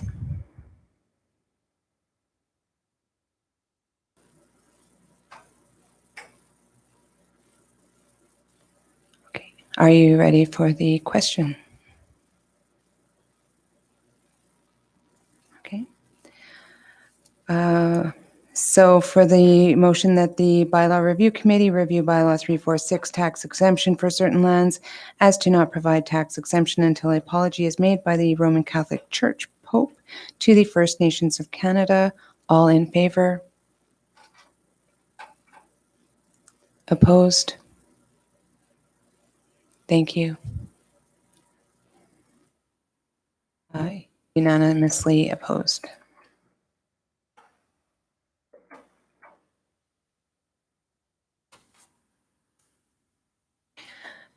Next is the council governance bylaw. Councillor Couvret. Thank you, Your Worship. The council, I move that the council governance bylaw be brought to the regular meeting of council on June 15th for first and second reading. Thank you. Seconded by Councillor Cox. Councillor Couvret. Thank you, Your Worship. I would like to suggest that we table this motion. Thank you. Councillor Cox, are you amenable? Thank you. The motion has been tabled. Okay, sorry, all in favor? Passed unanimously. So the motion is tabled. Or sorry, the bylaw is tabled. Next is the appointment of acting SAO. Can I get a mover, please? Councillor Westwell. I'll move that Emily Colucci, Director of Community Services, be appointed Acting Senior Administrative Officer from June 25th, 2021 at 5 p.m. to July 5th, 2021 at 8:30 a.m. Thank you. Seconded by Councillor MacArthur. Discussion. Councillor Campbell. I'm all for holidays, but we're just starting this new job in June 25th. We don't even see the contractor out on the road yet. Put a few little pylons and everything. We got to get this project done. We got two big projects going on. I don't know what to say, but it's just lots on our plate right now. And I know people need holidays and everything, but we still got to move forward with some of this stuff. That's all I'm saying. Thank you, Councillor Campbell. Any other questions or comments? All in favor? Opposed? Thank you. 4 in favor, 3 opposed. Motion is passed. Next is the 2021 capital expenditure of bunker gear. Councillor Westwell. I move the council approve the capital expenditure of $62,489.07 to purchase 21 sets of bunker gear from West Tech Fire and Safety. Thank you. Seconded by Councillor Cox. Discussion. All in favor? Passed unanimously. Thank you. Next is DPA 008-21. Can I get a mover, please? Councillor Cox. I move that DPA 008-21 submitted by Keith Morrison to operate a home occupation consulting business from lot 0002, Block A, Plan 0209, 38 Pickerel Crescent in Fort Smith be approved. Thank you. Seconder for the motion, Councillor Couvret. Discussion. All in favor? Thank you. Passed unanimously. Changing of signing authorities. Can I get a mover, please? Councillor MacArthur. I move that the signing authorities for the town of Fort Smith shall be Mayor Lynn Napier, Deputy Mayor Kevin Smith, and Councillor Chris Westwell on behalf of council, and that signing authorities for the town of Fort Smith shall be Cynthia White, Senior Administration Officer, O'Brien Kidd, Director of Corporate Services, and Emily Colucci, Director of Community Services on behalf of administration, and that all documents must be signed by 2 officers, one from council and one from administration. Thank you. Seconded by Councillor Cox. Discussion. Councillor Campbell. Were we asked if they were, who wanted to be signing authorities, or just people picked out from our council for this? Like the name of the councilors? So the Council signing authorities have remained the same. I think the only change is Director Colucci. Typically, the deputy mayor is the second signing authority, and then the third signing authority is a councillor that does not really travel as much as maybe other councillors and is a bit more available.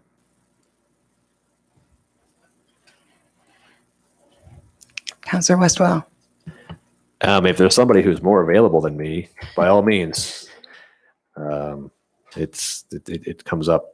Well, it hasn't come up as much during COVID, but still, I mean, I'm closer, I guess. I can actually walk around the corner now. But anyway, yeah, no, yeah, this is still the same as it's been, I think, since our first year in office. I don't think it's changed yet. So.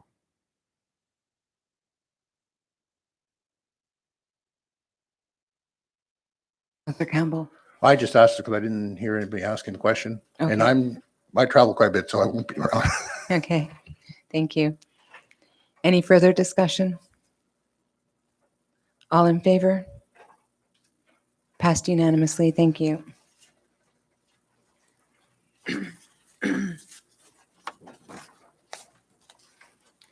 Next is the property tax property tax auction. Councillor Westwell. All right.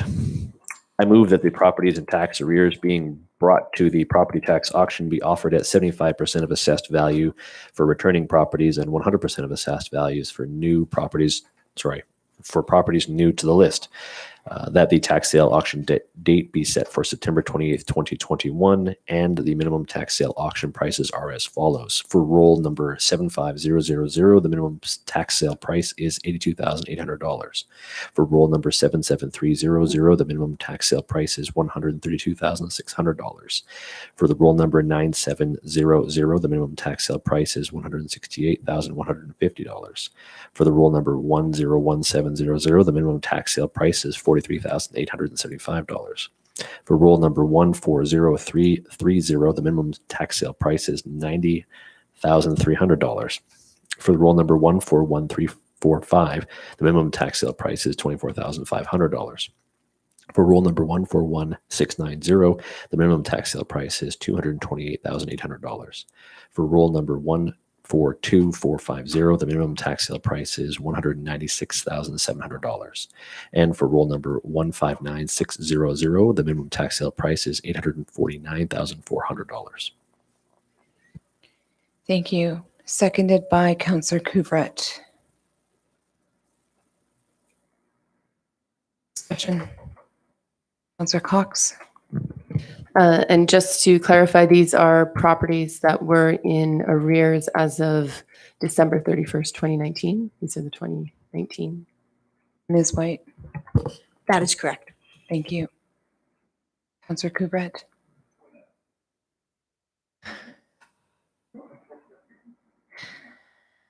Councillor Campbell. So this is the minimum we're asking. Can we go any lower, or can we go 90%, or? But some of them are carryovers from before. So the carryovers have gone to 75%, and then the new ones are 100%. Thank you. Further discussion? All in favor? Passed unanimously. Thank you. Our next is Community Services Standing Committee. Can I get a mover, please? Councillor Couvret. I move that the Community Services Standing Committee minutes from June 8th, 2021 be adopted as presented. Thank you. Seconder. Councillor Pissinger. Discussion. All in favor? Passed unanimously. Thank you. Canada Day road closures, Councillor Campbell. Okay, I move that council approve the following road closures for the Canada Day celebration 2021. That Marine Drive adjacent to Riverside Park be closed to traffic on July 1st, 2021 from 10:30 a.m. to 6 p.m. for the Canada Day celebrations, and Furthermore, that the following road closures occur for the Canada Day Parade from Portage Avenue in front of the RCMP compound to the corner of McDougall Road, along McDougall Road from Portage Avenue to Mill Street, and Mill Street from 10:45 a.m. to 12 p.m. Thank you. Seconded by Councillor Cox. Discussion? Councillor Campbell? Oh, Councillor MacArthur? Oh, yeah. I was noticing today the parade route has changed, so shouldn't we add some more streets on this? If it's gonna leave Riverside and go up Wapiti, then down McDougall, it's going backwards this year. Is it still, yeah, but you should have Wapiti in here. It doesn't say that, right? Ms. White? Sorry, I'm going to tell you that my staff did not inform me of that.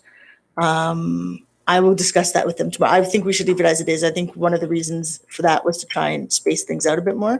But if you'd like to add Wapiti, do that. I think that they're trying to figure out the best way to space it out for judging as well as observation. We're kind of playing it by ear at the moment. Councillor Campbell, are you amenable to including Wapiti? Thank you. Councillor Cox? Thank you. We will include Wapiti. If you don't need to close it on that day, then we won't. Any further discussion? All in favor? Thank you. Passed unanimously. Next is Municipal Services Standing Committee minutes. Can I get a mover, please? Councillor Couvret. I move that the Municipal Services Standing Committee minutes from June 8th, 2021 be adopted as presented. Thank you. Seconded, Councillor Pissinger. Discussion? All in favor?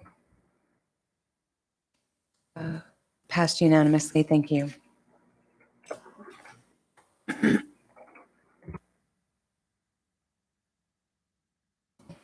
Next is the briefing note, playground equipment purchase for 2021. Can I get a mover, please?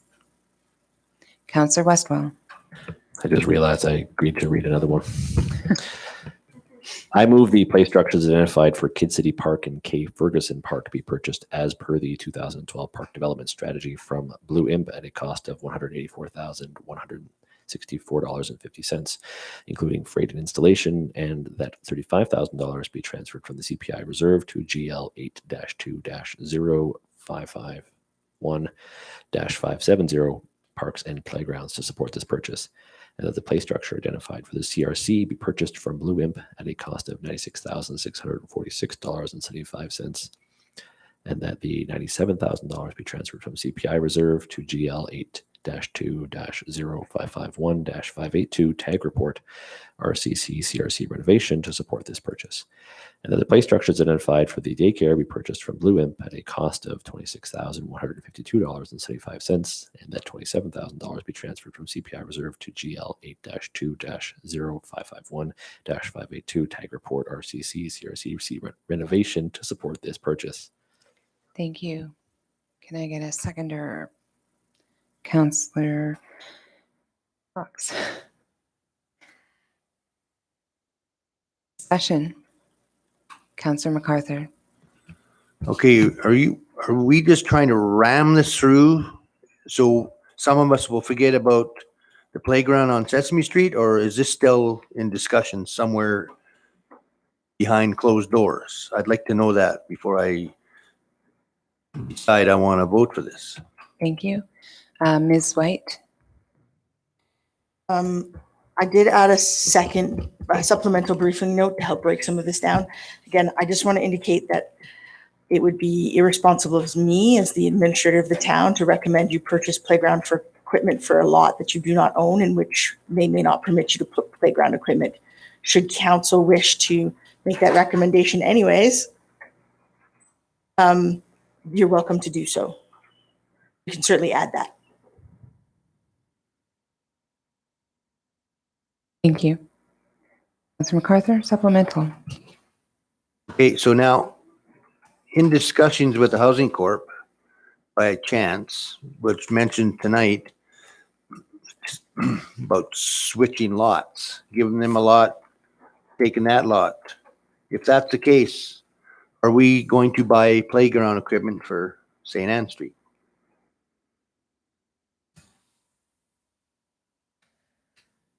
I think that would need to be a decision made by council. Councillor Westwell. Sorry, I mean, I can say with some reasonable confidence, which again, it comes from completely just making assumptions, but there is not a way in hell that housing is going to pay for that playground equipment. I mean, it's just not going to happen.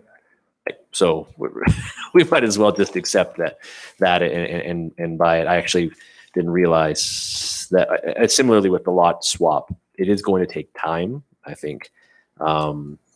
But if we give them an adequate lot in exchange, which of course the lot that we'll probably end up having to give them will be worth probably, or will be surveyed as being worth quite a bit more than the lot that it currently is there. But that said, we're going to probably take a bath on doing it, but still building a playground there is going to be a huge improvement for the neighborhood. So I'm all for making the amendment to pre-purchase the equipment to take advantage of, the problem we do have though is that the installer would come up and we can't have them install pre-purchased equipment in a lot that we can't necessarily put it on. So that's another, not that straightforward, but I suspect if maybe we can identify a lot to swap quickly, maybe they'd be willing to sign some sort of agreement in principle or something. So we can at least maybe move forward on that. We brought up, we're going to have to come up with recommendations, but we know the process is going to take longer than them just transferring us a lot, us transferring them a lot. It's the whole cycle is probably going to be something that's going to have to go up to their, I suspect, ministerial level before it trickles back down. So, I mean, we're talking probably the fall at best case scenario before housing gets back saying, okay, we can go ahead with this plan that everyone agrees to, but the bureaucracy says we can't do it this fast. That said, if we're purchasing the equipment, I don't entirely know if we're benefiting. Like normally you buy more equipment, you save more money. But again, it's a strange process to be buying equipment for what we don't necessarily own. But I still, at its core, I still want to buy it. I want to build playgrounds. And there's a number of them that have been already identified, and even the ones that have been added, I think are an amazing asset to add to the community that will be there for 25 to 30 years. But definitely, I mean, I think considering, once again, we do actually have ample funds for capital infrastructure, that this time reflects less than a drop in the bucket of. This is a huge win, I think, and I would happily add to buy the equipment in advance. However, caveat knowing that if we don't get it installed this summer, we're going to have to buy and pay for travel anyway, so it might be all for naught. That's the tricky caveat. But I don't think the idea is going away. I don't believe in that concept that we're hoping. I think everybody seems to have universally been behind the idea of making sure we build a playground on St. Anne Street, and I don't think that it's a playground at the rec center or a St. Anne Street. I think that they not only both make a lot of sense, but that those are both projects that I want to see happen collectively, not just one or the other. Thank you, Councillor Westwell. Ms. White? Thank you, Madam Mayor. So just maybe it helps timelines. So all this equipment has to be fabricated. So that's 4 to 6 weeks. Then the travel, well, they'll be in the territory installing another playground in July at Cataladeche. But if we're installing this many playgrounds, if that's the last playground, maybe that's like another 3 or 4 weeks. So we could potentially negotiate something in that period of time to make it so that we could benefit. But again, if we don't, we're still really only saving like $7,000 or $8,000 on having the installer come up, unless the prices go up significantly next year. But we are talking about 2 more months before the thing probably gets installed. Thank you. So if you want to take that chance. Thank you. Councillor Couvret. Thank you, Your Worship. I'd just like to suggest a minor amendment to the third paragraph, and basically that the playground structures identified for St. Anne Street rather than CRC. I'd feel more comfortable identifying that, like we've all discussed before, that St. Anne's should be a priority.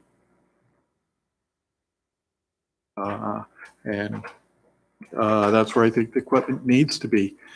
If there's a need for additional equipment at the CRC, then we should be looking at that as a separate issue.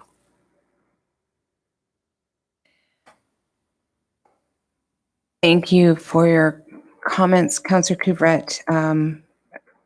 I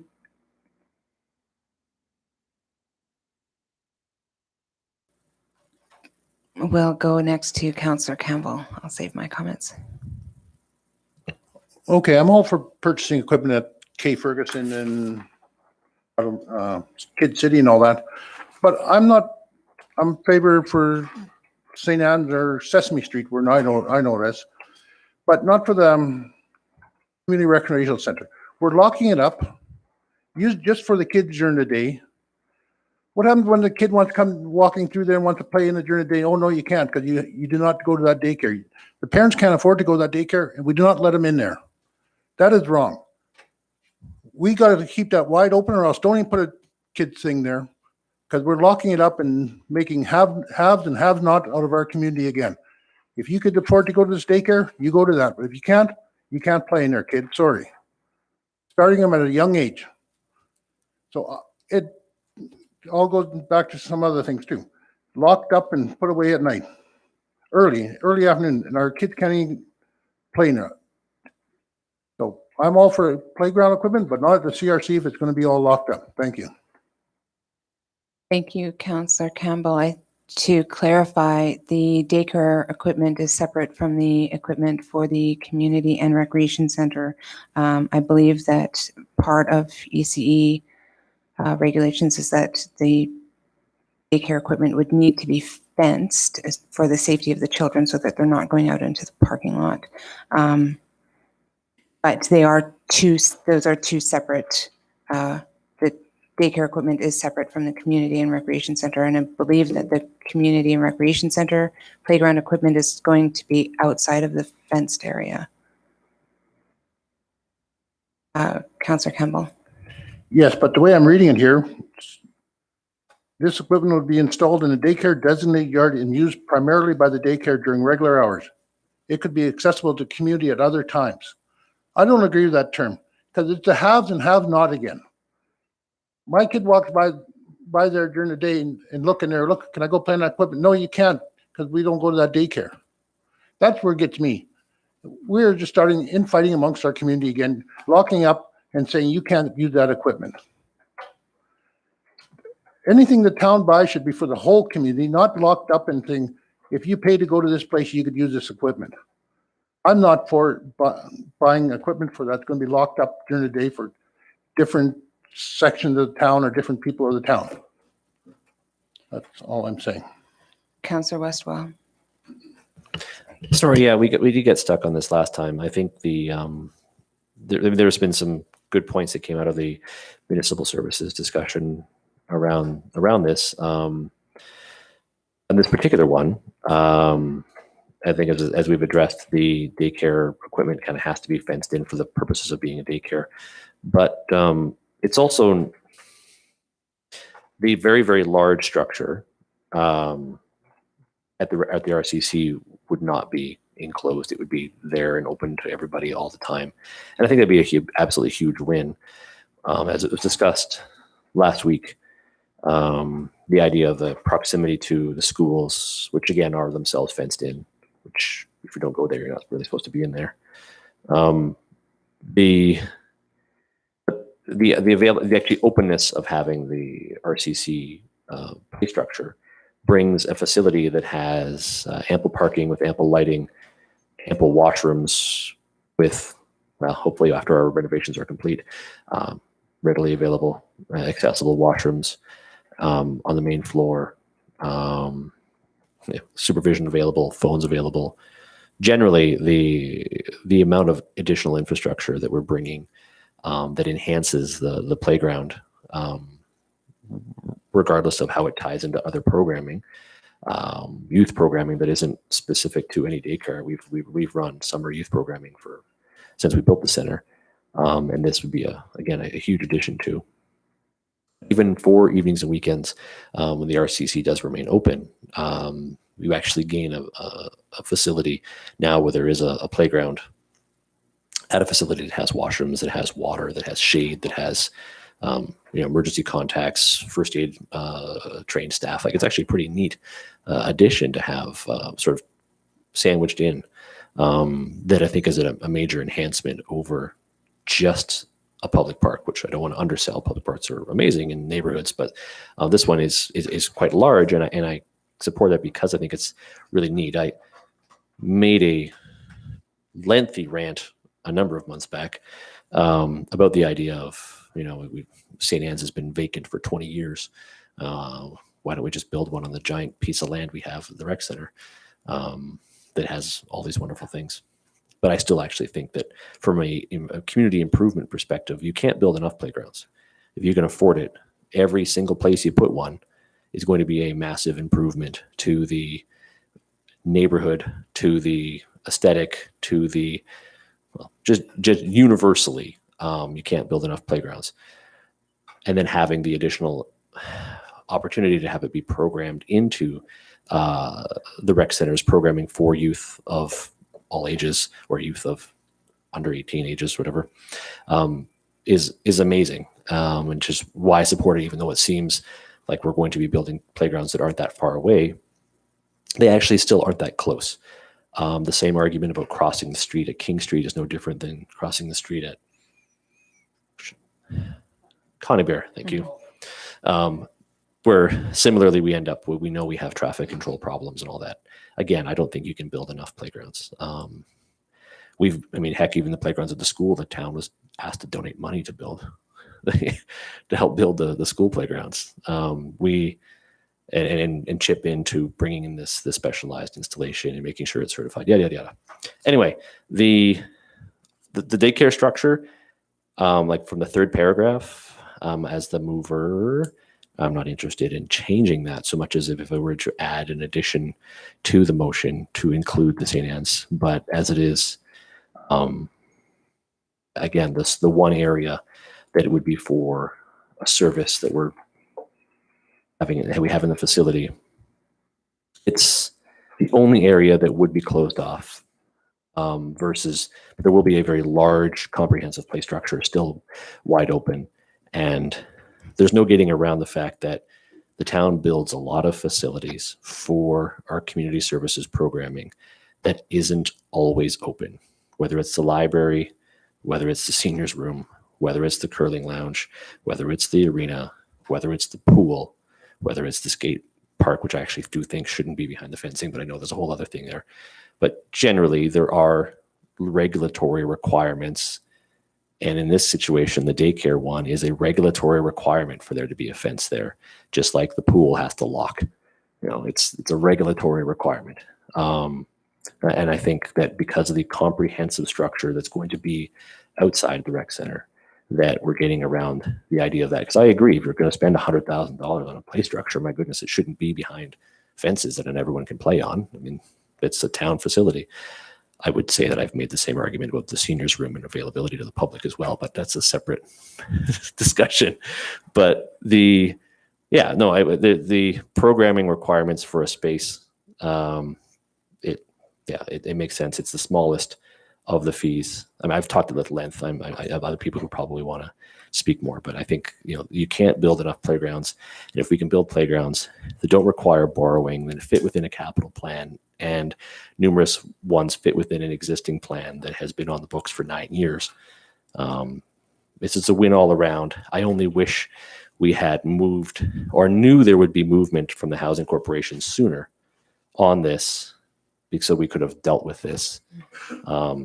at the same time without having to hope that they'll play ball or hope that we end up in some sort of tit for tat relationship and swapping properties. In the end, it's going to cost us $150,000 to $200,000 to probably to build a playground on St. Anne's, because we're going to have to give them a piece of land that's worth twice as much, and build the playground. But that said, it's still, I think, in a huge component of the community interest. So let's build some playgrounds. Thank you, Councillor Cox. Thank you.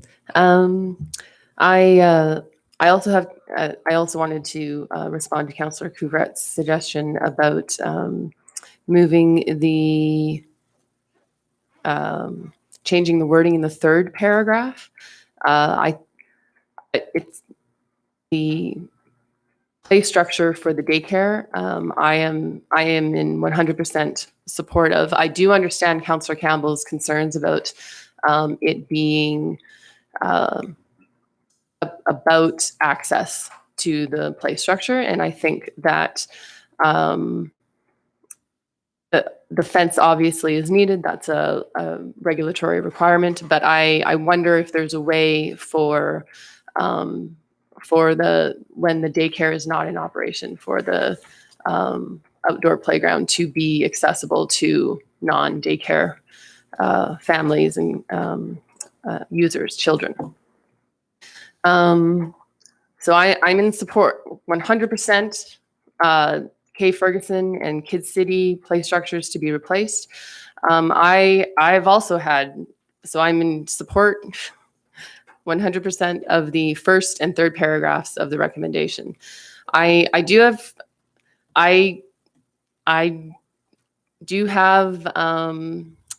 some concerns, not concerns, but I have taken some convincing about seeing the value in having an additional playground at the rec center that's not fenced in, that is for older children, young and older children as well, not just daycare age. But I do see the value in having playgrounds in the community, and we can afford it. It's coming from our CPI reserves. The K Ferguson and Kid City, those are already part of the capital plan. We're adding 35,000 to that. But we can afford them, so I think we can build them. I think we should build them. With regards to playgrounds on St. Anne Street, I would love to have a fourth paragraph allocating funding to purchase those play structures. But I don't, if we don't own the land, and although it was raised during the conversation this evening with the NWT Housing Corporation, I hesitate to support purchasing equipment for land that we do not own. So I would not support adding a fourth paragraph to purchase that equipment.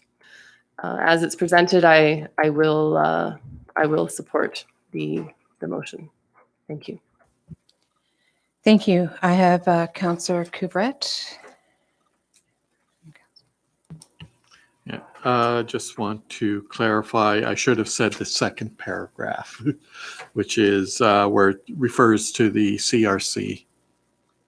I'd like to see if it ends up that we are unable to build on St. Anne Street, then I'd like to see a CRC as a fallback, but I think the priority should be for St. Anne's.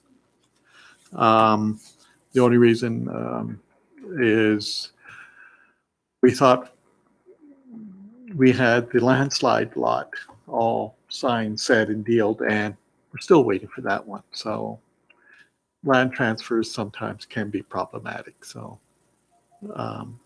though I support the whole concept of additional playgrounds, I still think we should be trying to prioritize something for St. Anne's.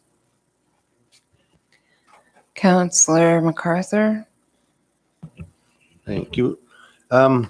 The playground equipment at JBT, of course, it's fenced in, but you can get in there. It's got little gates and everything. The one where it's the little playground that was built for kindergarten and the younger guys, whatever you call them, JK. That's fenced, yes, but there's a gate on it. The gate's not locked.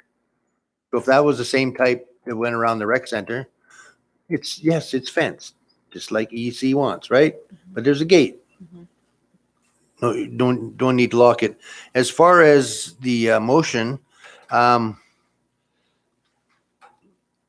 okay, I'm in favor of this, but I'm here till end of October, and it'll be the last thing I say when I walk out of this building in October is to build playground equipment on Sesame Street.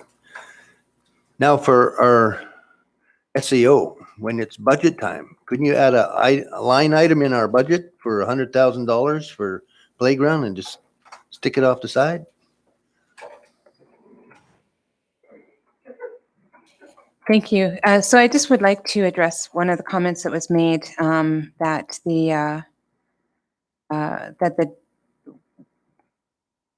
in the updated briefing note, it does say that the playground structure that would be for the daycare would be available to the public in the hours that the daycare is not running. Councillor Campbell? I'm all for more playground and everything in the community. But we do not have anything around St. Anne Street, and we are putting, and so if we can't put it on St. Anne's, let's put it right beside the big boat in the field there. There's lots of room and everything. Build a nice big playground. We got nothing in that area in the CRC, and we're fencing one in, and the kids can't use it during the day. And there's lots of kids on St. Anne Street that need the playground, and we keep putting them off. And we fence it off. They can't go play there. They can't go to the school during the school hours. They have nowhere to go, and we have it all fenced off at the CRC. That's what gets me. And then for the preschool, but we got big stuff for the, I don't know, 10, 11s, but nothing for, it'll be fenced off for the kids, and the little kids look at it. There goes the have and have not again. But let's build one right in the area. Let's order the equipment and designate it right beside the boat there now if we have to for St. Anne's. Thank you. So paragraph 2, that equipment is going, and Ms. White can confirm this, that equipment is going on that side of the rec center, not in a fenced area. Ms. White? Yeah, so let me just do a couple of clarifications. I was hoping this would help clarify, but apparently not. The structure that is being identified for the CRC, one may not fit at the St. Anne's site because it's too big. And in the St. Anne's site, I would also suggest that it needs a swing set. One of the other issues is that housing is encroaching on one of the lots that's there with a driveway. So there's a few issues going on there.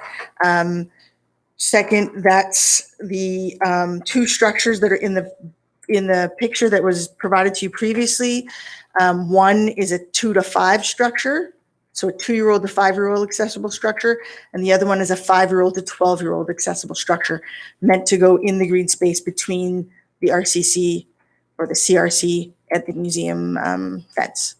So those will not be fenced. The only reason there's a fence going around the smaller structures, if you choose to purchase those, if you'll notice in the briefing note, they're not required for the daycare. They're just, we had applied for some funding. Unfortunately, we haven't heard from EC&E about that funding. They're about 2 months behind on that funding. We do have small playground equipment out there now, the plastic, just movable stuff that you can pick up at the store. We do have to provide them with some outside playground equipment of some sort. It can be what we currently have. That's stuff that we will have to replace much more regularly than this. The fence will have a gate that will not be locked. It will be closed so the small people cannot escape. That would be my child. So those small people will not be able to escape, but it will not be locked. It will be open to the community. Just be open to the community. I don't want to say too much because I'm not sure what ECU will say. The last part is the fence that is currently around the outdoor recreational structures and facilities at the rec center My recommendation is that it come down once construction is completed. That has always been my recommendation, that once it's no longer a construction site and being used for maintaining construction materials, that it come down. We are currently just waiting on one of the local contractors to deliver some temporary fencing so that our contractor for the CRC can remove some of the fence so the skate park can get used this year. We're just waiting on the materials for that to happen. So that's not a fence that we think needs to be there. There's no value to that fence being there. There's no legal requirement for that fence being there. So we don't want to fence outdoor recreational equipment. Thank you. Thank you, Ms. White. I would, thank you, Councillor Pissinger. Yes, just to continue, I'm all for playground equipment in Kid City and K Ferguson. And just the equipment for the daycare. You said you're waiting for some funding maybe from EC&E. I think for that, we should wait for that funding. And as I always maintained, where is that money coming from for the cost of the daycare? I always said the daycare should not be on the cost to the taxpayers. It should be self-sufficient. And I'm all for it. We need it. As long as we need the daycare, I said until other organization is able to start one up, that's how long we should be in business for the daycare. Not at the cost of the taxpayers. And a big thing like the rest of the councillors say, I'm all for a playground on St. Anne Street. We keep thinking, well, this could take this long to this. Well, let's try to make it happen. Let's be positive about it and say we are going to do it. No matter how long it takes. Thank you. Thank you, Councillor Pissinger. Councillor Westwell? That's great. Actually, that was kind of what I was going to say, is that I think I've heard every councillor this evening say, I'm all for playgrounds, but, so let's fix the but. I mean, realistically, outside of the uncertainty of the property, I mean, we could take the gamble. We could buy the equipment. I would support the addition of a fourth section that says, and the equipment for St. Anne Street for said amount, because if that's what it takes, I mean, I want to build some playgrounds. And that's it. It is a huge opportunity for us to build some amazing infrastructure throughout the community that, my goodness, I hope we're remembered for more fondly than the paving. We have playground infrastructure, again, as I said, is universally an improvement. And the Blue Imp stuff is 25-year equipment. Like this is, and that's like I don't say warranty, it's like a 10-year warranty or something like that, but it's fantastic equipment. It's going to be there for a very long period of time in every location. Whether or not there is a daycare or not, a small play structure for little ones outside the rec center is a huge win. I'll keep my daycare pro daycare stance out of my playground discussion at the moment, but I just want to build some playgrounds, and if it takes the amendment of declaring tonight that we're going to buy this equipment and that we're going to focus on doing what's necessary with Housing Authority to make a playground happen on St. Anne's this season, I'm all for that. I think everybody seems quite supportive of that. What's it going to take to make it happen? Because we all know construction season is a thing, and pulling the trigger is something we do kind of need to do if we want to make it happen under this administration.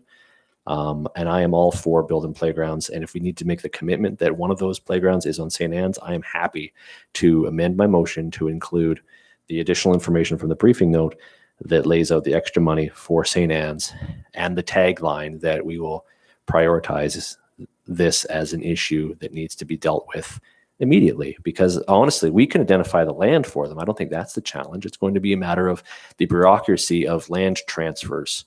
So there's going to require some paperwork that says, thou shalt turn this over to you, and you are therefore allowed to build this playground. But if that is acceptable, these are things that can happen as long as we can make them happen. But from our council perspective, yeah, let's buy the equipment. Let's go forward confident and positive that we're going to build the damn thing. Darn thing. I'll leave it there. Thank you, Councillor Westwell. Ms. White. Thank you, Madam Mayor, to all of the councillors for their support of outdoor recreational facilities. I would love to keep that in the capital budget forever. I think that all of these parks and playgrounds can continue to develop and use additional facilities and work. So whether we buy all of this equipment this year or we put some of it off to next year, if we don't purchase the daycare fixed structures, we can certainly continue through O&M to purchase, to spend money on those smaller sort of disposable structures. Like they only last a couple of seasons, especially with the wear and tear of 16 or 20 kids on them. So yeah, I mean, this is an opportunity for it to be a capital purchase for the daycare, but if that is not the will of council, that's fine. We absolutely can wait to hear from ECE. We're not sure what's taking so long. We have a number of funding requests into them that have not been responded to in a timely fashion. We can wait for that funding to happen. Again, it could be 2 months before this stuff is installed, so it's relatively small equipment. It could get shipped up in that 2-month period of time, and we can have another conversation in a month if we get the funding from ECE. I'm happy to put playground improvements constantly in the capital plan because I think outdoor recreational structures are essential to any community's health and wellness. Thank you. And I believe also fit in with our proclamation to become the healthiest community in the Northwest Territories. And I just wanted to make a couple of statements. So I have talked with the president of the Métis Council in regards to their plans to create a daycare. We both agree that the town can use more than 2 daycares, and I don't feel that even with the Métis Council's plans to run a daycare that we would be meeting the needs of the community for daycare space. Aside from that, were the town to go out of the daycare business, we would still have a primary level of equipment outside of the recreation center that could still be used for 25 years. So it would still be a part of the community and accessible to the community. I fully agree, and this goes back to my letter to Minister China, that we need to have playground equipment on St. Anne Street. We've lost the playground equipment on St. Anne Street, I think 20 some years ago. The playground equipment on Pickerel was removed about 10 or 15 years ago. The playground equipment that was outside of Grand Detour Court was removed sometime in the last 25 years. I think that we need to look at changing our community plan for any time that there's a certain amount of development, that playground equipment be installed and accessible to the surrounding neighborhood. So I think just based on council's, I mean, certainly if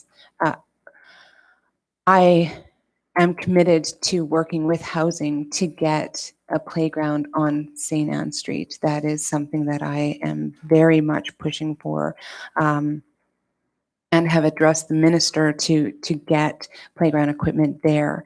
So I believe that any councillor could make a motion to add a 4th paragraph to the motion to include a budget for additional playground equipment. Councillor Westwell? Sorry, and as I mentioned, I was happy to even just amend the motion as the mover, as long as the seconder was in favor or not. But I did actually want to, if that's seems to be favorable. I wanted to specify or ask a few more questions because I've made a mess of my meeting package.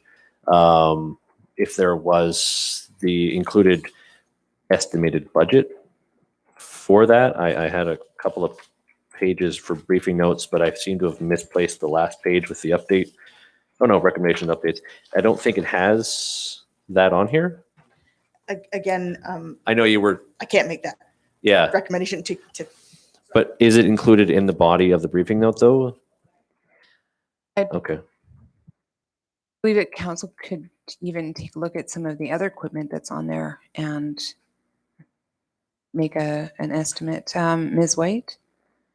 If we were to include the Chinook, which is a 2 to 5 year old structure, which would be appropriate for kids we don't want crossing King Street, and a swing set, which costs about $2,500, and then installation. If you approved a $50,000 budget, we would have adequate funds to put in a structure and a swing set for sure, plus installation.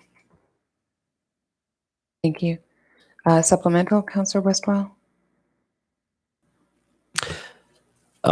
Yeah, no, I would be happy to add that as a fourth item, basically to include the budget. And as I said, let's, this is money we have in capital infrastructure that doesn't cost taxpayers, and that it is usually funded by CPI funds and capital as a capital project. It's a great win. The only gamble we're taking on this is that housing will be able to turn the gears fast enough for us to make this happen. But I'm on board to make it a thing.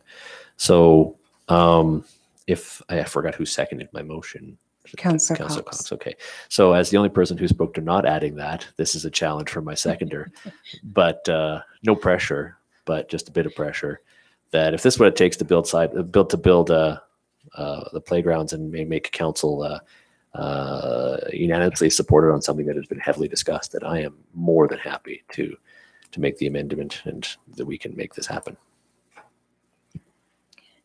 Do you have wording, Councillor Westwell? Sorry, and I already forgot the amount. 50,000. 50,000. Okay, so my amendment would be that, and additionally that the package here. So much paperwork.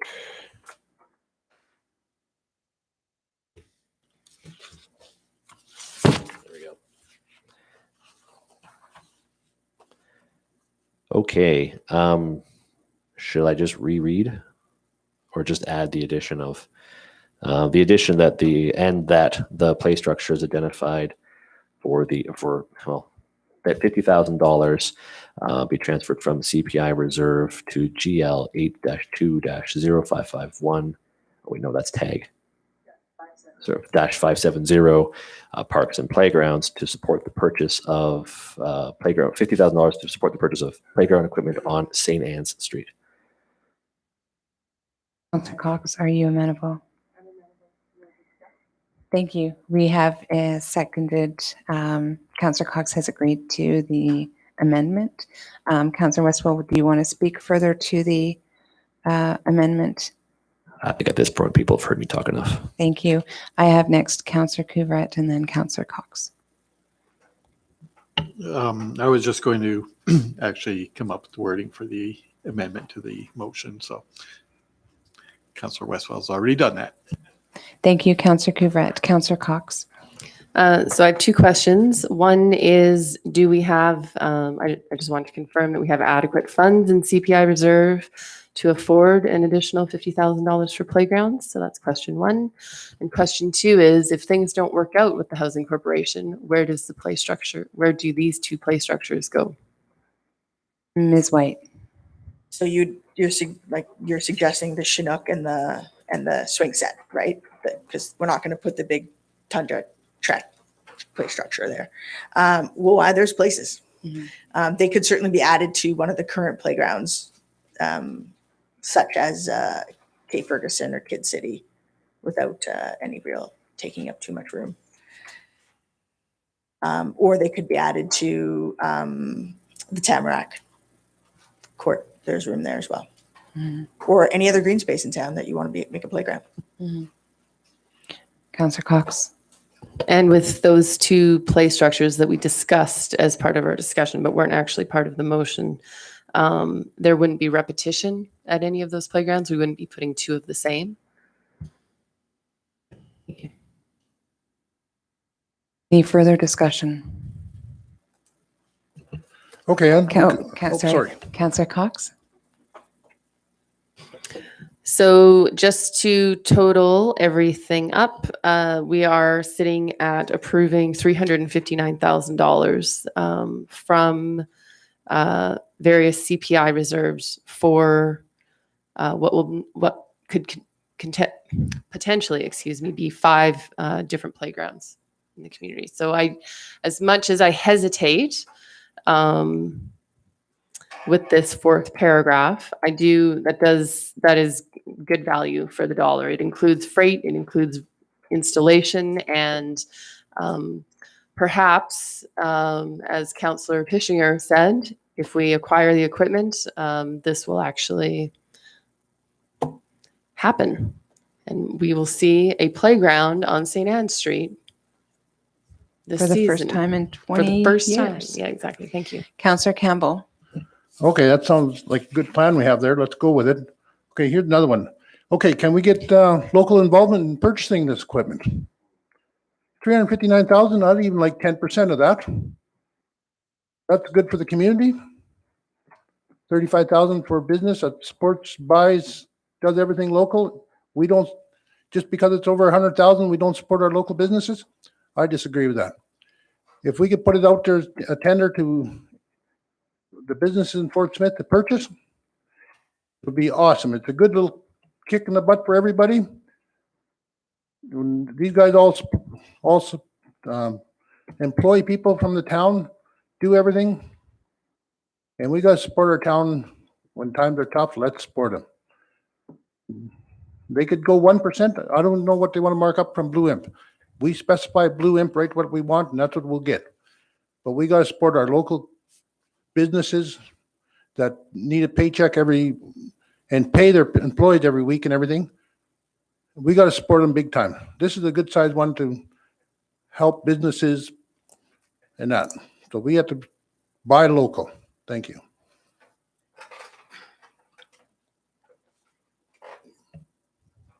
Councillor Westwell? Yeah, I've actually thought about this a fair bit the last couple of weeks. Being now a local business person, but also someone who now has heavy equipment, access to welding, skid steers, access to sand pits, all that. The real question that came down to this was, we don't have a BIP process. We don't have an approved local contractor. We don't even currently have a business license holder who has a playground or recreational structure. So one of the challenges becomes is how would we fairly evaluate a competitive process that doesn't have anything beyond price point on it? And then, because you're going to quickly enter into developing the RFP that would specify what would the local business be responsible for providing? Would they be responsible for the logistics? Would they be responsible for all of the hiring of the local welders, the local diggers, the local sand, and everything else that goes with it? Or would it simply be a middleman? Anyway, the challenge is one of those in concept, 100%, right? I mean, like a lot of businesses, my own included, benefit from the business incentive and local purchasing policies that try to, make sure that people register and get an opportunity to bid on competitive processes. One of the challenges is the town lacks a formal process, and that we don't. And then in this a formal process that would identify or fix this particular issue, which is that we don't have anybody who is qualified as an installer. So that's obviously still going to end up being Blue Imp, not just as the vendor, but as the installer. And then even at its core, we don't actually have anybody who's listed as an installer or who does this. So the only thing it ends up sounding like is that the process could end up finding itself accused of being unfair if somebody was to award it, because what would they have been awarded for outside of price? Would that be, it would be solely be based on someone bid 1% versus someone bid 5% or someone, because there's a lot of other factors that you wouldn't really be able to evaluate on because there isn't a directory. I don't have playground equipment installation as on my business license, right? So it was, I tried to find a way that we could make this work that would also still work with the vendor. Because one of the things I have come across using under the GWT's purchasing process is that often they're trying to purchase things that are manufactured from a single place in the South. And so me and 25 other people get an email that says, go find this and give me a price on it. And we do so. But from that single source vendor, you end up with a vendor who gets rather grumpy because they've provided or refuses in some cases the same quote, the same pricing, the same shipping, the same details to 30 different people, and they're either tired or confused of what the heck is going on, or generally are just, I'm just the middle. We're basically just acting as the middleman, which again, helping sprinkle some of that government money around in the North helps us all, helps grow the capacity and everything. But there's a process where I've registered and I've been inspected for, I carry these things, and I had to, there was a process in place that we just don't have. And so I'm trying to figure out how would basically, in long and short, is how would we do it fairly outside of basically just saying thou who has the cheapest price. And then if so, we would still need to author a tender or an RFP process that would ensure that, well, actually, I don't think a tender would work. You'd have to be an RFP because there's also going to be local work. In this installation with Blue Imp, the only person Blue Imp is going to send is the Blue Imp qualified installer and the equipment. They're going to work with the local, I mean, I know the welder they're going to hire already. I mean, I don't know who they would hire for digging, but generally they're going to get all the local contractors to do all the work. That said, the material, the product itself, the retail component of the equipment is still going to be basically sole sourced from Blue Imp. And that's something that we're not necessarily going to get any percentage on. But then that becomes a question of if it's just an effort to add whoever's the lowest bid on that price point on just the equipment. And then it becomes a question of, from a business person versus council person, sprinkling the money around versus spending, I can't remember what the actual equipment itself component is versus the installation, all the other things. But it does work out to be 17,000 or something like that, which again is valuable money in the community. But that's assuming Blue Imp or any other vendor we'd go with wants to play that game of being the middleman. Anyway, it's complicated. I get where you're coming from, but it's one of those things where I wish we weren't so far behind on our own purchasing policies that we're sort of in this weird limbo of, well, we don't have to, but we can. But we don't necessarily have anything to guide a competitive process fairly. And that's where I get into this weird, I don't know how to deal with it. I put more thought into it. Maybe I should have, but it's still, I haven't come up with a solution as to how we could make it work from a governance perspective. Thank you, Councillor Westphal. I just want to speak to this for a minute. With the four first play structures that are included in the supplemental briefing note, and this number would go up with the inclusion of the kids, or the Kid City Park, the Sesame Street Park. There's currently $96,000 budgeted for installation. So I believe that most of that would be going to community businesses to do the installation. As Councillor Westphal said, they would be bringing up the installer, and the rest of the work would be done by the local community businesses. So that number would go up because we're adding another playground. So that is money that would mostly go into the community. I would love to bid on all this. $350,000 in my pocket. If I want to mark it up 20%, it's up to me. Do all this, get a welder, get everybody, just like the government asked me to supply boilers.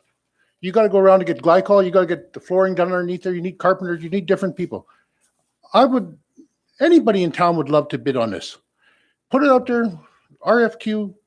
This is what I want. This is what we want. You'll go with Blue Imp, stuff, Blue Imp installers, if you want to throw sand at $10 and lose your butt on it, it's up to you, but you got to take everything into consideration. We got to spend our money, town of Fort Smith money, in the town of Fort Smith. Not getting Blue Imp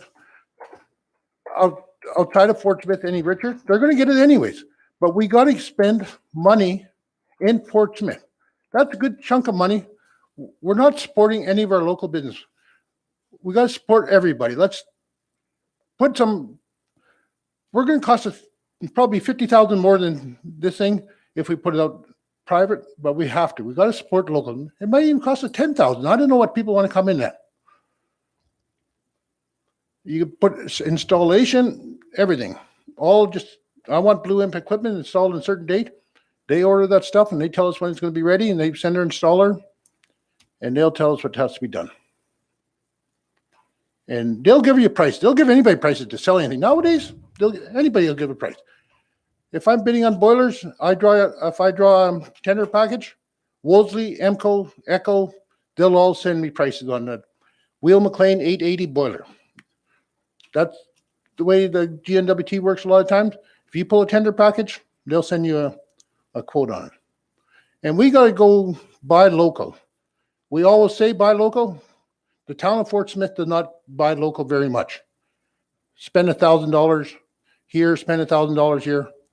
I can count in one hand how much time they used me in the last year.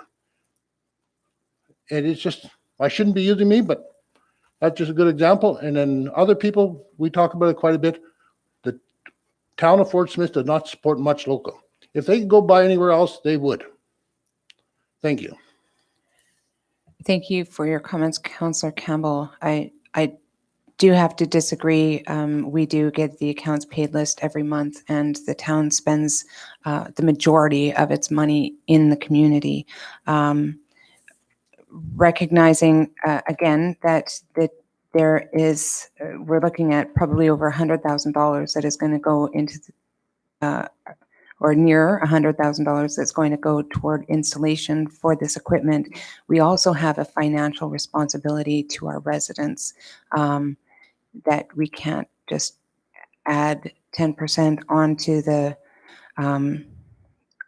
price just to put $50,000 into the community. Like if we were to look at that from a taxpayer, that would be like a 2% tax raise to the community. So we need to look at the financial implications that on top of the $100,000 that's already going into installation.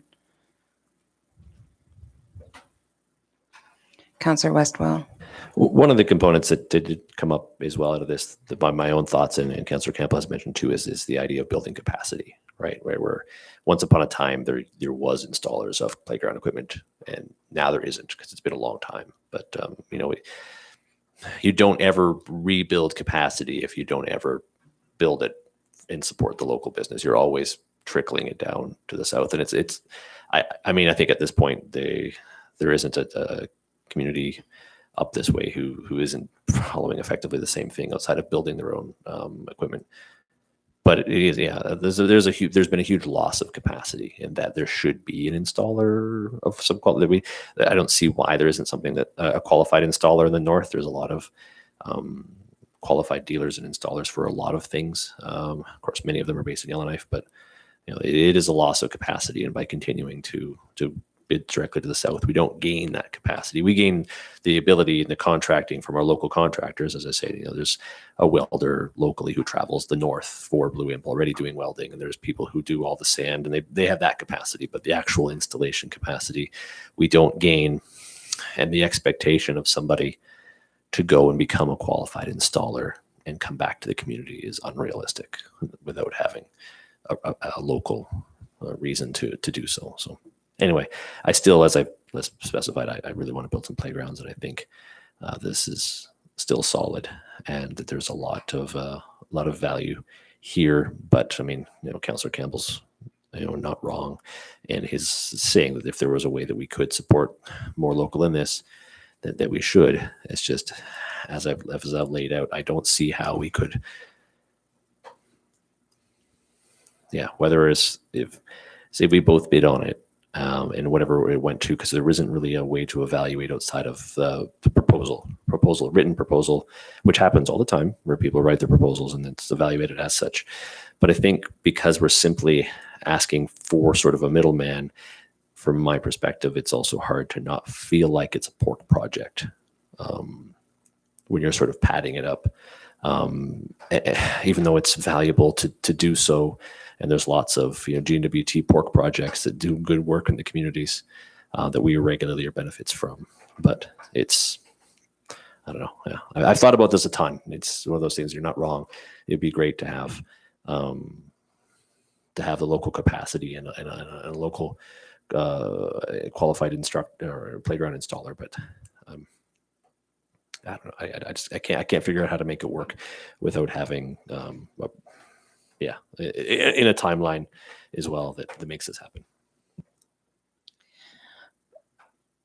I guess, would there be opportunity to have the installer train a local installer?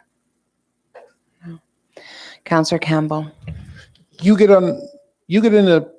look up a Blue Imp installer, and you could hire somebody to come up here on your own. That's what I'm getting at. It's not just from Blue Imp. There's people that did it and a qualified installer that have been around doing it. And if I could say just boilers had to be installed by Kevin Campbell, I would push that right behind it. But by the government certification, we'll match all their stuff up.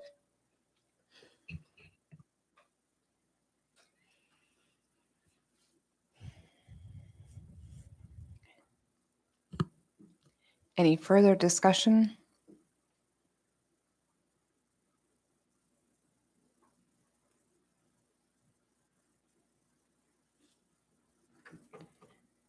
So we currently have a motion on the floor. Does council need me to reread the motion, or are you ready to call the question?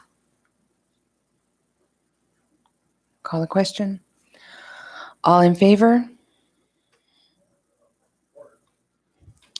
Thank you. Passed unanimously.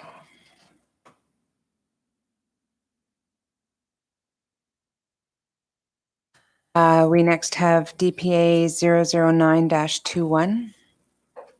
Councillor Couvret.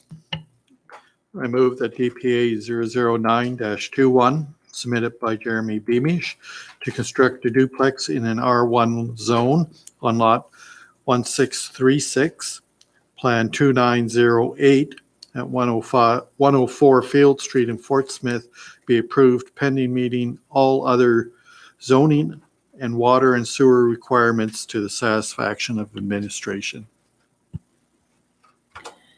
Thank you. Seconded by Councillor Cox. Discussion. Councillor Pissinger. With at our previous meeting with the water and sewer, does that mean the person has to bring in another line from the main? Or can the main is going in, can they tee off the main to shut off the water on each side for the duplex? Thank you, Councillor Pissinger. Ms. White.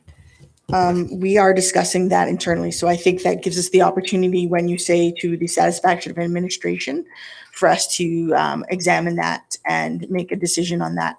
So that idea of the line coming off the main then being teed off so that we don't have to dig up the road has come up and is being examined by our staff, and we will contact an engineer if required. Thank you. Councillor Westwell. Was that my inquiring looking face? It was. Oh, I thought you had your hand up. Oh, earlier. scratching my chin in a inquiring looking way. That's fine. Yeah, no, sorry. I was just I would like it to be a little bit less shaky in the to the satisfaction of administration, because I think when the discussion we had was that basically, as far as our understanding was, the bylaw required you to have individual services. That way there wasn't going to be a problem. There wouldn't be issues with blockages and so on and so forth. So it'd certainly be worth knowing more before approving it, only because I think as far as the vibe I got at the meeting was council seemed to be universally in support of only if it was done the same way that we've made housing and other organizations do so, where they have independent services, so that there wouldn't be a blockage, even if there was if there was a T, that T would still create failure, I guess, at the expense, saving at the expense of digging up the road now, and additional costs. But as we seemed to be discussed at length at committee, that was sort of how it works now, or how we want it to work now. So I guess wonder what that the gray area up to the satisfaction of administration might cover. Thank you. Councillor Campbell? Yeah, we discussed it, like put 2 lines into each of, like on Primrose Lane, we were having a problem. We discussed that on those 3 houses. We got to dig up the roads. We got to dig up the pavement again anyways to put in separate water to each house. So what's another 10 feet of digging up on Field Street? We got to have the town dug up. We could, to the satisfaction of the council, we'll put it 2 water and 2 sewer lines into each duplex house that goes up in Fort Smith from the main. Ms. White? That's just the clarification I wanted. If we were going to do that, is it from the main or so? And that's fine. We just don't have design standards at this point. And so we want to make sure that we're doing the best practices. And that's what we're investigating. What is the best practice? What is the standard in other jurisdictions with new builds? And so if it pleases council for it to be 2 lines from the main, then 2 lines from the main it shall be. Councillor Cox?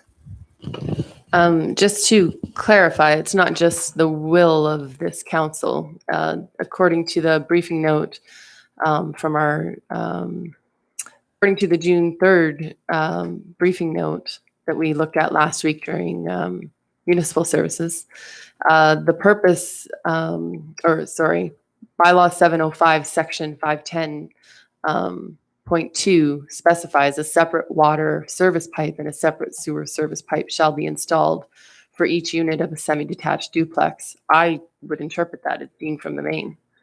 And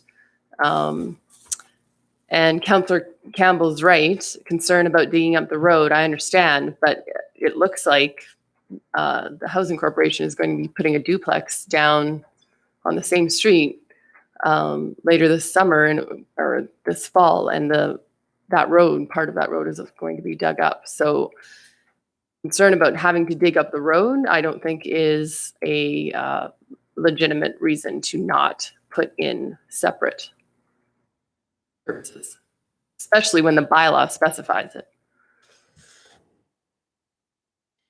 Thank you. And I think, and I spoke to this last week, the definition of a duplex versus semi-detached, because my understanding is that semi-detached is on 2 separate lots, not 1 lot, whereas a duplex is 2 separate units on 1 lot that are attached. Ms. White? Yeah, I just wanted to make sure that it was clear that this is on 1 lot, and that's not is clearly defined in the bylaw. Councillor Cox? I understand that gray area. I'll say again what I said last week, that a duplex is a duplex.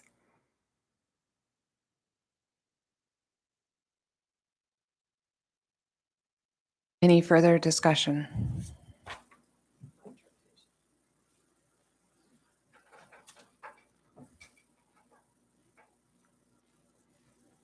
Okay.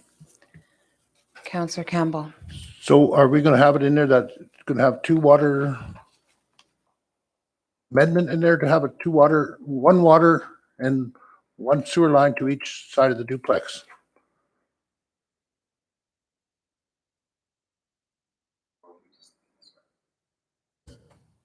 Or so please, Your Worship, that's the interpretation of the bylaw.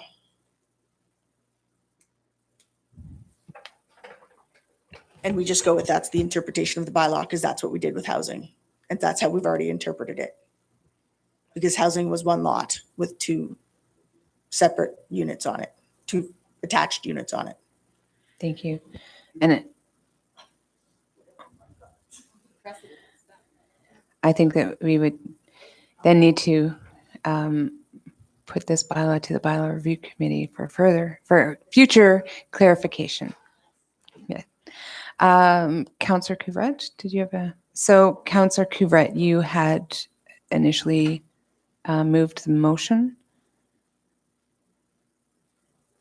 Did you want to are you looking for clarification on the motion? Okay. Okay, so just for the recording, that precedent has been set, and so council is moving forward with the how it's been done in the past in relation to this bylaw. Any further discussion? Sorry. Only that, I mean, I don't feel the necessity to lean on me because it was done in the past. I would be fully supportive of just because, it's an individual service as required by the bylaw, and this put it in our motion. That way there is a distinctive direction from council that isn't as per, it's how it was done before. I'm happy to support saying this is how we want it to be done as per the bylaw.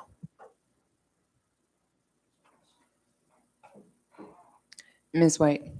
Well, I think that the issue in this is that the bylaw isn't clearly interpretable in this situation because it is on one lot, not two. So we are interpreting the bylaw based on our past best practices and the standard that we are setting for the community because we do not have design standards at this time. Councillor Westwell. So I move an amendment to have the addition of, instead of saying to sewer requirements to the satisfaction of administration, basically that be approved with the requirement for 2 water and 2 sewer services at the main.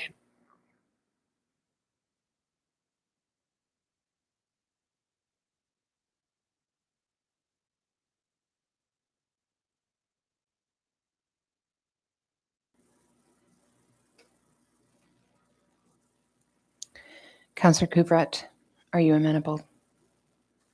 Councillor Cox.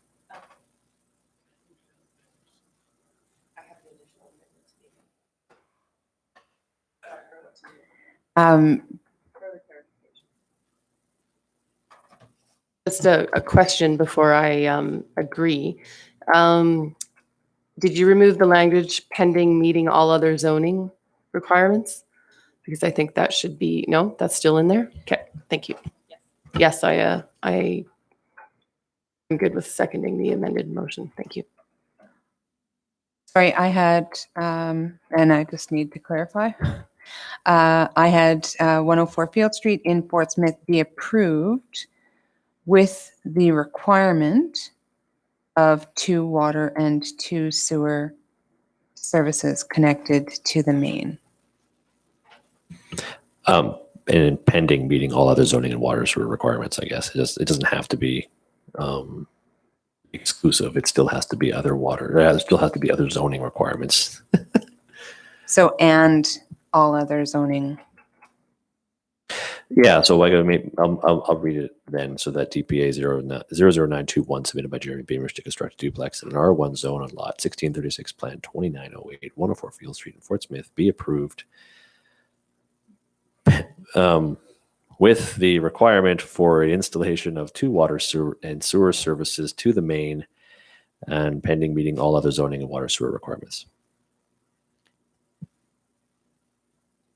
Requirements, period.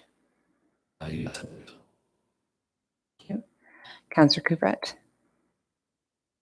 Yes, Councillor Cox. Okay. Further discussion? All in favor? Passed unanimously. Thank you. Point of something, I'm tired.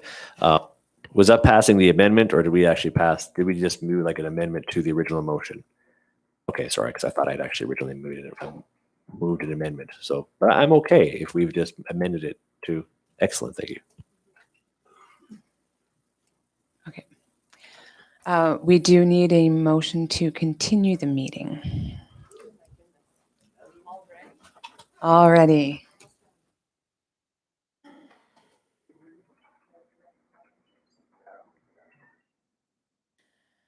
Can I get a mover? Councillor Westwell. Sure, I move the meeting be extended as per, I can't remember what the policy is. Thank you. Seconder, Councillor Cox. All in favor? Thank you. Passed unanimously. Councillor Campbell. Okay.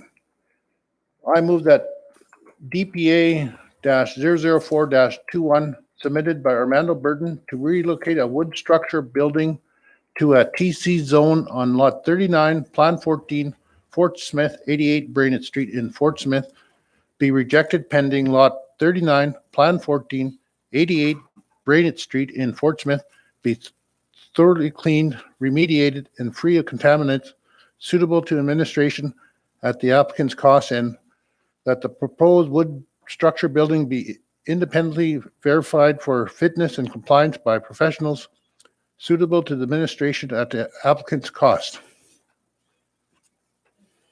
Thank you. Seconded by Councillor MacArthur.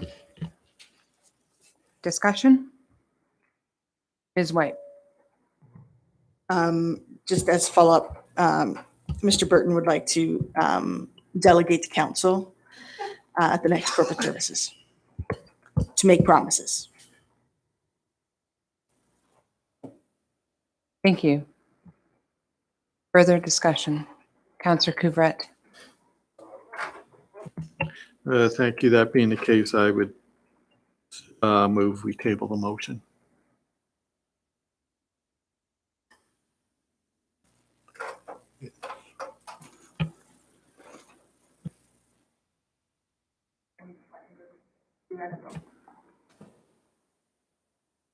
I'd need a seconder to table the motion, or yeah, I'd need a seconder to table the motion. No seconder. So we have the original motion as presented. Further discussion? All in favor? Opposed? Abstentions? One abstention, Councillor Pissinger. Motion is passed.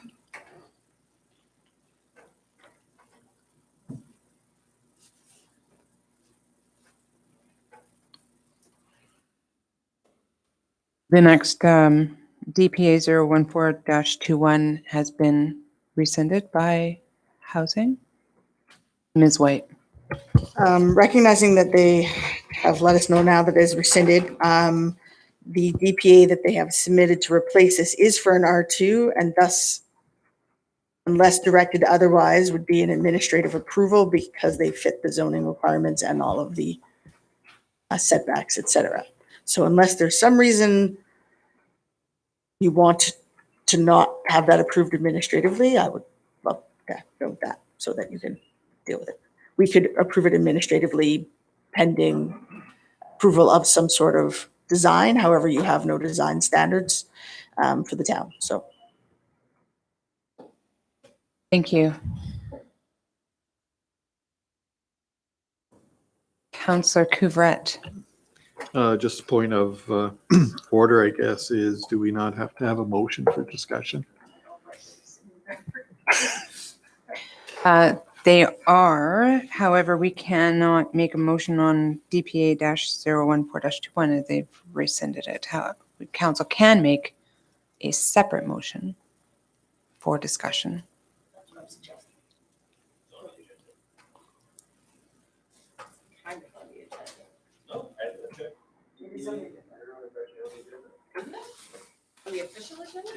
Where? Oh, yeah, next one. actual agenda, not your Back, oh, right here, actual agenda. right here.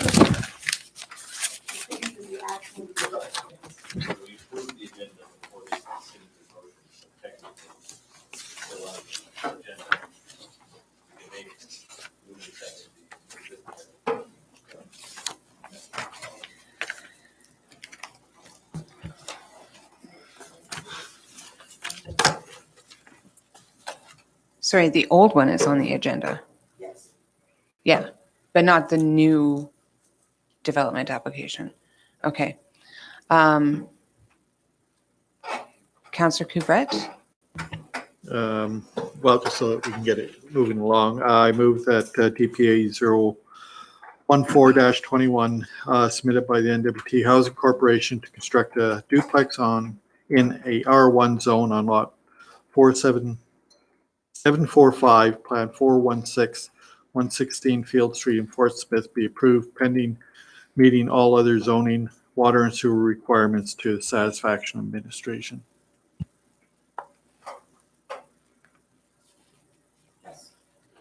Counselor Westwell, seconding? Okay. Discussion. Ms. White? I just want to inform you that this DPA has been rescinded by the applicant. Thank you. Wonderful. This is government in action. As the delegate who spoke to this development application did inform us as well of the additional changes. My comment is, and sorry, I just realized I wasn't recognized by the chair. My apologies. Go ahead, Counselor Westwell. It's been a long meeting.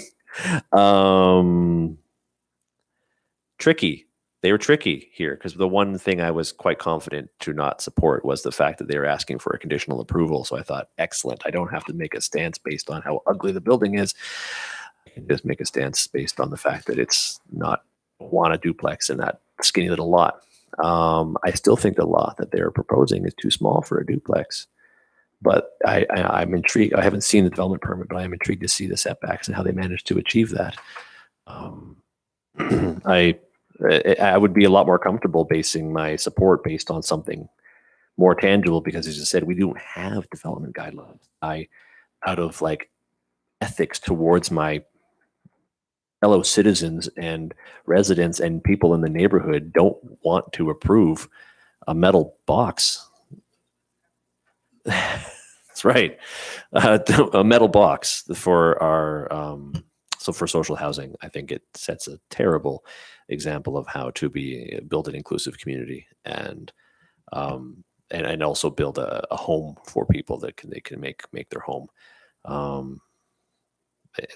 So I don't know how we can figure out this because we don't have development guidelines outside of holding up the process based on we could request administration brief council at the next rotation of meetings on their meeting with housing to see what the new plans are because we haven't been presented with those plans yet. But as it's been stated, that is much more of an administrative function because there's no conditional approval. My concern is the precedence that it sets for us to start putting our fingers in when council wants to overreach. And I sort of wish they hadn't changed their permit because I generally still not satisfied with the look of the current buildings they've already built and the look of the building that they're proposing. Ms. White. Although this is could be an administrative approval, we do have the option to bring any DPAs of interest to council for their reference. And it's not necessarily about the look of the structure. It perhaps could be the purpose of the structure on a street that doesn't seem like it's the right place for it right now, based on the way the houses are on the street right now. Right. So it doesn't necessarily have to be about this particular structure because we don't actually know what this particular structure is going to look like. As he made clear, they said there's a drawing of something that doesn't exist in a way that it doesn't actually going to look. Right. So, yeah.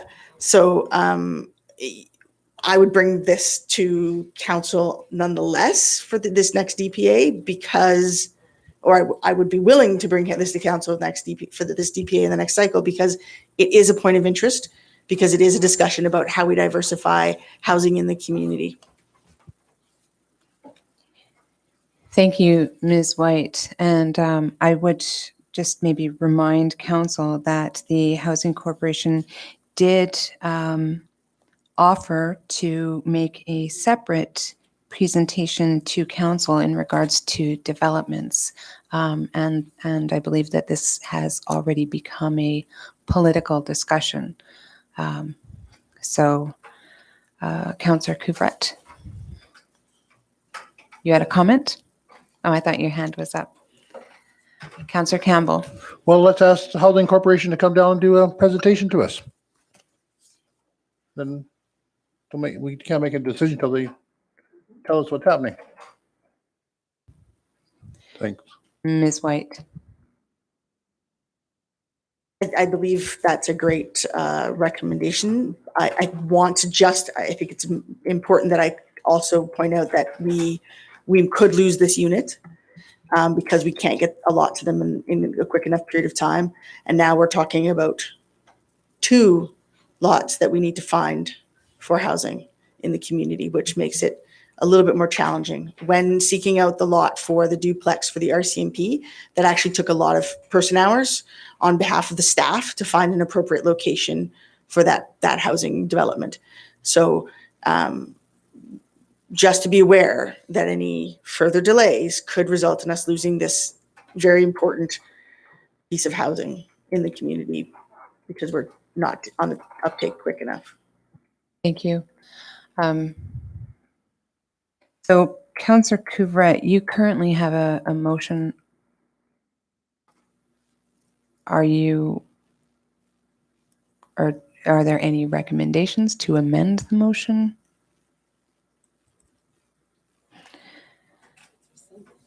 It was rescinded. So to withdraw the motion.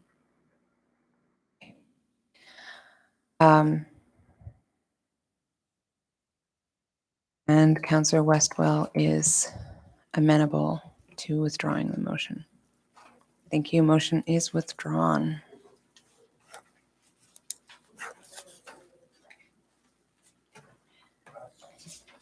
Councillor Campbell. Direction, can we ask the Housing Corporation to come down to give us a presentation? Or give us talking to her? Yes. Yeah, we can, we will contact the Housing Corporation for further discussions on this matter as well as the Sesame Street and other properties within the community.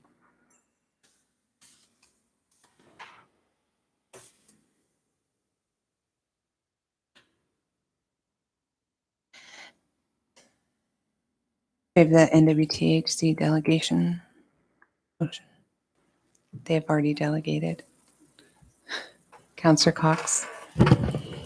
I move that the NWT Housing Corporation delegate to council regarding DPA 014-21 NWT HC home construction duplex in R1 zone. Thank you. Seconded by Councillor Couvret. Discussion. Councillor Westwell. I'd only like to note that telephone-based delegations are terrible. Mm-hmm. That was like an hour of, yeah. Thank you. Any further discussion? All in favor? Oh. Councillor MacArthur? Yes, go ahead. They had already, this was a motion for them to delegate at tonight's meeting, so it's just yeah. All in favor? Thank you, passed unanimously. I think council governance, that was tabled. And so land disposal bylaw 1016, Councillor Westwell. I move the land disposal bylaw 1016 be introduced and given first reading. Whereas the Council of the Municipal Corporation of the Town of Fort Smith, the Northwest Territories, deems it to be in the public interest to dispose of the lands described hereunder, and now therefore the Council of the Town of Fort Smith at a duly assembled meeting enacts as follows.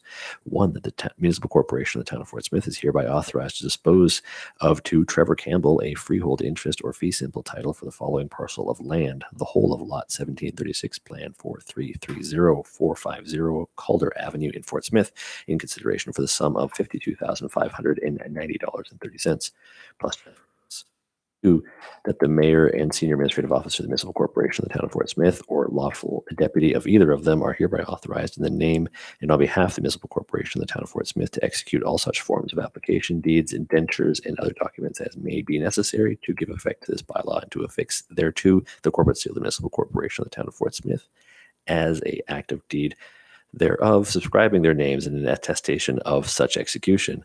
3, this bylaw shall come into effect upon receiving third reading and otherwise meets the requirements of Section 54 of the Cities, Towns, and Villages Act. Thank you. Seconded by Councillor Couvret.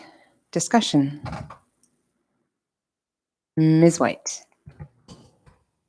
So this is one of the properties that was developed that is adjacent to a property that this individual's already owns or is owned by his family. I think the only consideration is that Councillor Campbell might have to move the skating rink. Not sure. Move the skating rink. Oh, did you check? Oh, okay. Anyways, that's the only indication. Skating rink might need to get moved. Thank you. Any further discussion? All in favor? Passed unanimously. Thank you. Second reading. Councillor Cox. I move that land disposal bylaw 1016 be given second reading by title only. Thank you. Seconded by Councillor Couvret. Discussion. All in favor? Passed unanimously. Thank you. We have no appointments this evening. Councillor Couvret, you had a comment? Okay. Mayor and Council. Might need to save our comments. Councillor Campbell. You always start off with me. Okay, our water and sewer contractor, he's been here over a week and nothing happening on it. You'd think there'd be plowing, adding gravel, digging ditches, lowering manholes. There just doesn't seem to be anything happening. And our vehicles on, I should know that street by now, Wilderness and McDougall. There's more vehicles there. If we don't have a bylaw officer, can we bring Ronnie back for a week or two? Well, I don't know, but just to have somebody that, and I'm going to sound like a recording here, but potholes. I'm tired, but we got to do something about the potholes all over and the side of the street. They have to be looked after. And our on-sightly yards and that. A lot of this is, we need a bylaw officer, but I know that, but I don't know what to do. It's our summertime. We're supposed to be the prettiest town in the north and our garden city. And we try and hold it, but we're not doing too good. And our grass cutting, I know it's raining lots, but it's got to be done. And then we try to take on more at the Mission Park. We just got to keep up. That's all mine. Bring Ronnie back, I guess. Thanks. Thank you, Councillor Campbell. Councillor Couvret.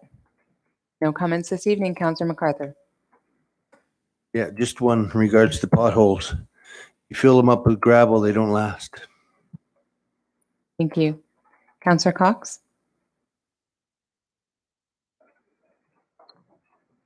Thank you. Councillor Bolio.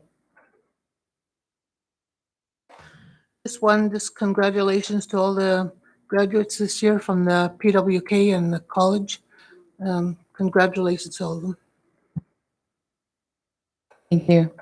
Councillor Pissinger. I too will also like to congratulate all the graduates from PWK and the college. And just to reiterate about the potholes, especially on Calder and at the end of Calder and going on McDougall towards the airport, right at that stop sign. It's right in the middle of the road. It's about a foot deep. It's huge. Something needs to be done there. And just about our DPA, like when people fill them out and that, and can we ask for further information on what type of business they're going to run or consulting business and things? Can that be part of the application? Not just to inform us to be polite, but we'd like to know. Is that possible? And just the thing about, I have a thing about agenda items again. Sure, there are times when things do happen that we have to change or add. I could see one or two things, but not a whole lot. Like, I think that was, I think there should be, like, we're given the agenda the Friday before, and I think we should know, or even if you plan to make a motion in there, just like we did like this evening when we were discussing about the tax exemption and things like that, there was taking away some of that. I think that would have given us a little more time to think about it and go with that. And then also about, I guess I'm on a roll here, with the delegations, can we have like people come to delegate to us, but we never seem to have a public response to as what has happened with their concerns and that.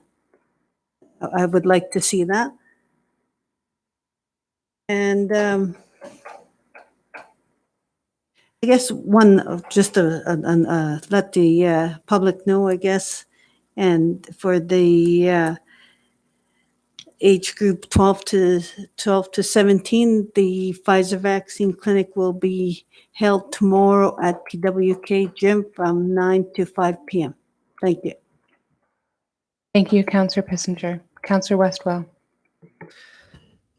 Yeah, I had a few items, but I wasn't, after, this is a very long meeting, but I still have one to bring up, and it's something that I wasn't going to bring up because it doesn't need a meeting to be any longer, but had an incident a couple weeks ago, I guess a week before, just before our municipal services meeting last week, and I made an indication that I would bring something up. So I had a moment where I felt like I'd really failed as a councillor, because after I had calmed down from a situation where I'd actually came the closest to losing members of my family, where due to an ongoing issue, this long-standing issue of a combination of speeding, lack of sidewalks, vehicles or large trucks in ditches, and the way that we sort of manage our easements, and let alone speeding, let alone lack of a sidewalk on a street that's I failed to build or successfully get built for like 6 years. I was in my front yard pulling weeds and was like alerted to the shouting and then screaming of my wife and daughter as they were almost run over in the street, to the point of tears, both because somebody came speeding around a corner, swerved to miss a vehicle that was parked in the ditch, swerved towards them on the opposite side of the street because they couldn't see them because of a recreational vehicle that was parked in such a way that it blocked the entire corner. And it was it's such an insanely close call that, I mean, it ruined the rest of the afternoon, because it was just that insanely close. And it was a convalescence of issues. It was a sidewalk that's been necessary forever. It was people parking in ditches, which has become an astronomically huge problem, where the ditches along McDougall, down at least along Pine, are being destroyed by people parking their trucks, permanently parking their trucks. We have a home that I believe is a home that is now attended by 4 to 5 trucks regularly, and they park all down the street. So besides blocking the sidewalk, so now you can't even walk on the sidewalk and you're forced to walk on the street that's already narrow, they're also have an issue wide, as Councillor MacArthur pointed out in the last week, that it's been a problem for 50 years. People parking their boats and RVs on the side of the street and blocking the view, and I deal with it now. And I guess that's it. Is that it is insane how, I know right now we don't have an enforcement officer. but there's barely a place in town or a neighborhood in town that doesn't have an obstructed view, whether it's a giant dump truck that shouldn't be there, or an RV that shouldn't be there, or a trailer that shouldn't be there, or a garbage can, or something that is, it's a very strange problem to have when you have like a problem of almost affluence, where a single family home now has 4 vehicles and a 35-foot trailer.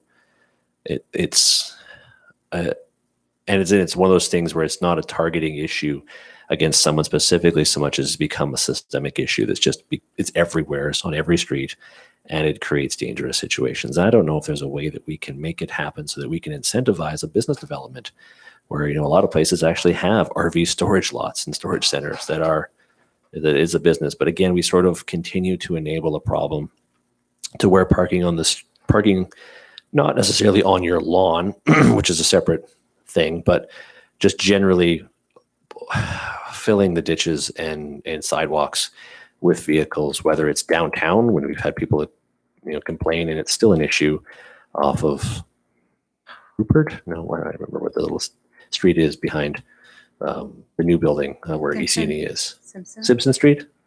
Yeah. Anyway, it felt like one of those interesting things where it was a combination of failures, where it's a continued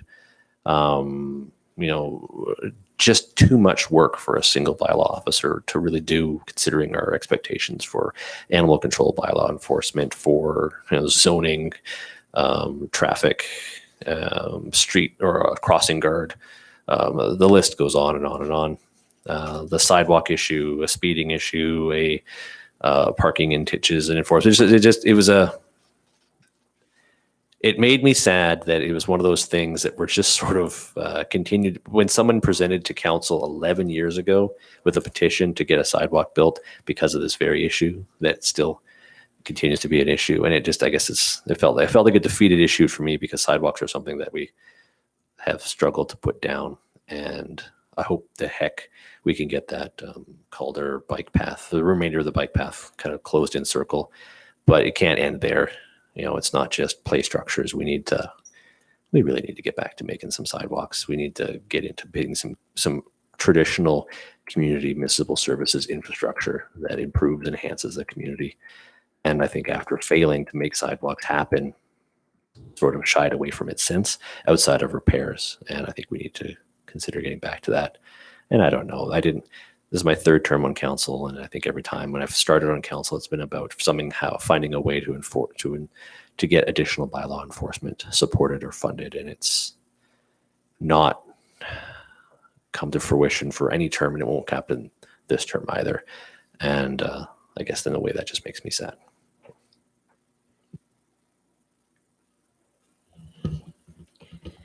Thank you, Councillor Westwell.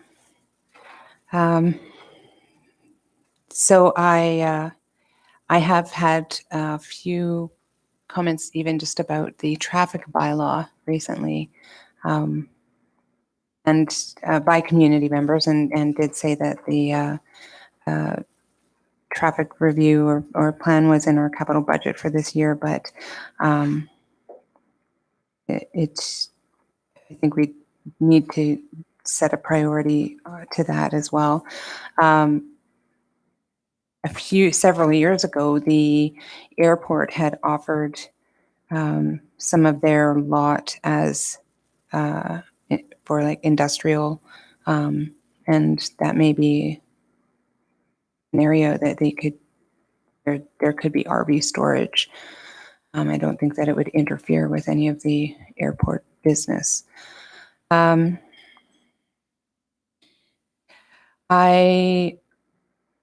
the town has been working in cooperation with the local Indigenous governments in regards to Aboriginal Day celebrations. So there will be an event on Aboriginal Day, I think a barbecue. If any councillors are available to help cook, I think currently right now it's the 4 leaders, but any assistance is always welcome. I would just like to update council on the talks that the working group has had with the seniors, and they are going very well. So we will have an update we should have an update for the next corporate services meeting in July.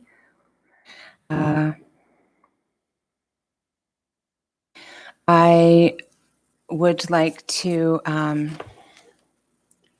give my congratulations to the new leaders in the Cleat there are 2 female chiefs, first-time female chiefs for 2 of the communities. So congratulations to Doreen Arrowmaker and Adeline Football, as well as to the other elected leaders. Very exciting. And congratulations to the graduates both at PWK and at Aurora College. And I would just, it was an honor to be a part of the graduation ceremonies for the high school and to attend the graduation ceremonies at Aurora College, where I did have the opportunity to speak to the college president while he was here, I think. And he did say that he would be planning on coming down to Fort Smith more often. I think especially now that some of the COVID restrictions are lifting, though I don't know how. I've seen him earlier, but I will say that it is the last time I will be attending graduations as mayor, as I will not be running for mayor in the fall. I do plan on running for council, but I'm hoping to see new faces running for mayor this year. And as a member of the FCM group on increasing women's participation in municipal government, I will be pushing a lot of women in the community to run for municipal government. And now I will go to administration. Thank you, Madam Mayor. In regards to National Indigenous Peoples Day, yes, we were invited to participate this year. Generally, we only provide support through things like our barbecue and picnic tables and bleachers and such, but this year they've asked us to help coordinate. So if you are available to help cook on that day, you can contact Ms. Colucci to let her know, because at this point in time, there are no other volunteers identified other than the leadership. In regards to the enforcement stuff, happy to report that we had quite an interest in our bylaw officer position. Quite, I think 6 or 7 resumes. So we will be interviewing very shortly for that. One of the things we will be doing, and we had talked about with the last bylaw officer, was doing more community education. So we will be doing out a DPA, or public service announcement on 2 issues this year before we start doing any enforcement. And that is the parking along roadways and the unsightly lands, unsightly properties bylaw. So we'll be doing some public service announcements around that, and then individual offenders will be sent notification. It is quite possible that people don't know they can't do these things because people don't read all the bylaws. So it is incumbent upon us to make sure that we're doing educational campaigns around these sorts of things to increase the safety of the community. Same thing with the smoking and cannabis use on town property bylaw. We will do some PSAs around that as well, because as the weather improves, we see more people outside on our property smoking. With regards to the downtown water and sewer project, the contractor is digging up the manholes, is going to be cameraing again on Thursday, I believe. They had some problems with bringing their contractor up from Alberta, so they've had to pivot, and we'll be working directly with our staff, renting our staff and our equipment to get that work done. We do have our startup meeting tomorrow afternoon. With regards to the potholes, yes, as with many things with COVID, our pothole patching materials were late arriving because of many things to do with COVID and getting the demands for things. So we expected it late last month and have not yet received it, but we anticipate this week or next based on our supplier.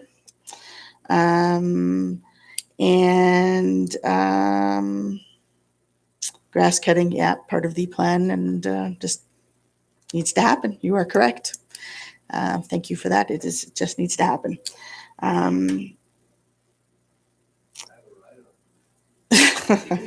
also want to just note that the position or the competition for the economic development assistant closed yesterday, and we also have a number of resumes for that. So we're very excited to see people in the community applying on positions locally. Thank you. Councillor Campbell? Can I ask one question? Why are we renting out our sewer cameras when we got services in town? TDC has sewer camera services and there's other ones in town. Ms. White? Sorry, I misspoke. It's not the camera that they're using. It's the flusher.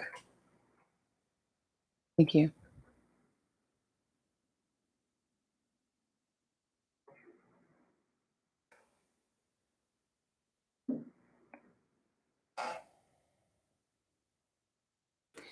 Any further discussion?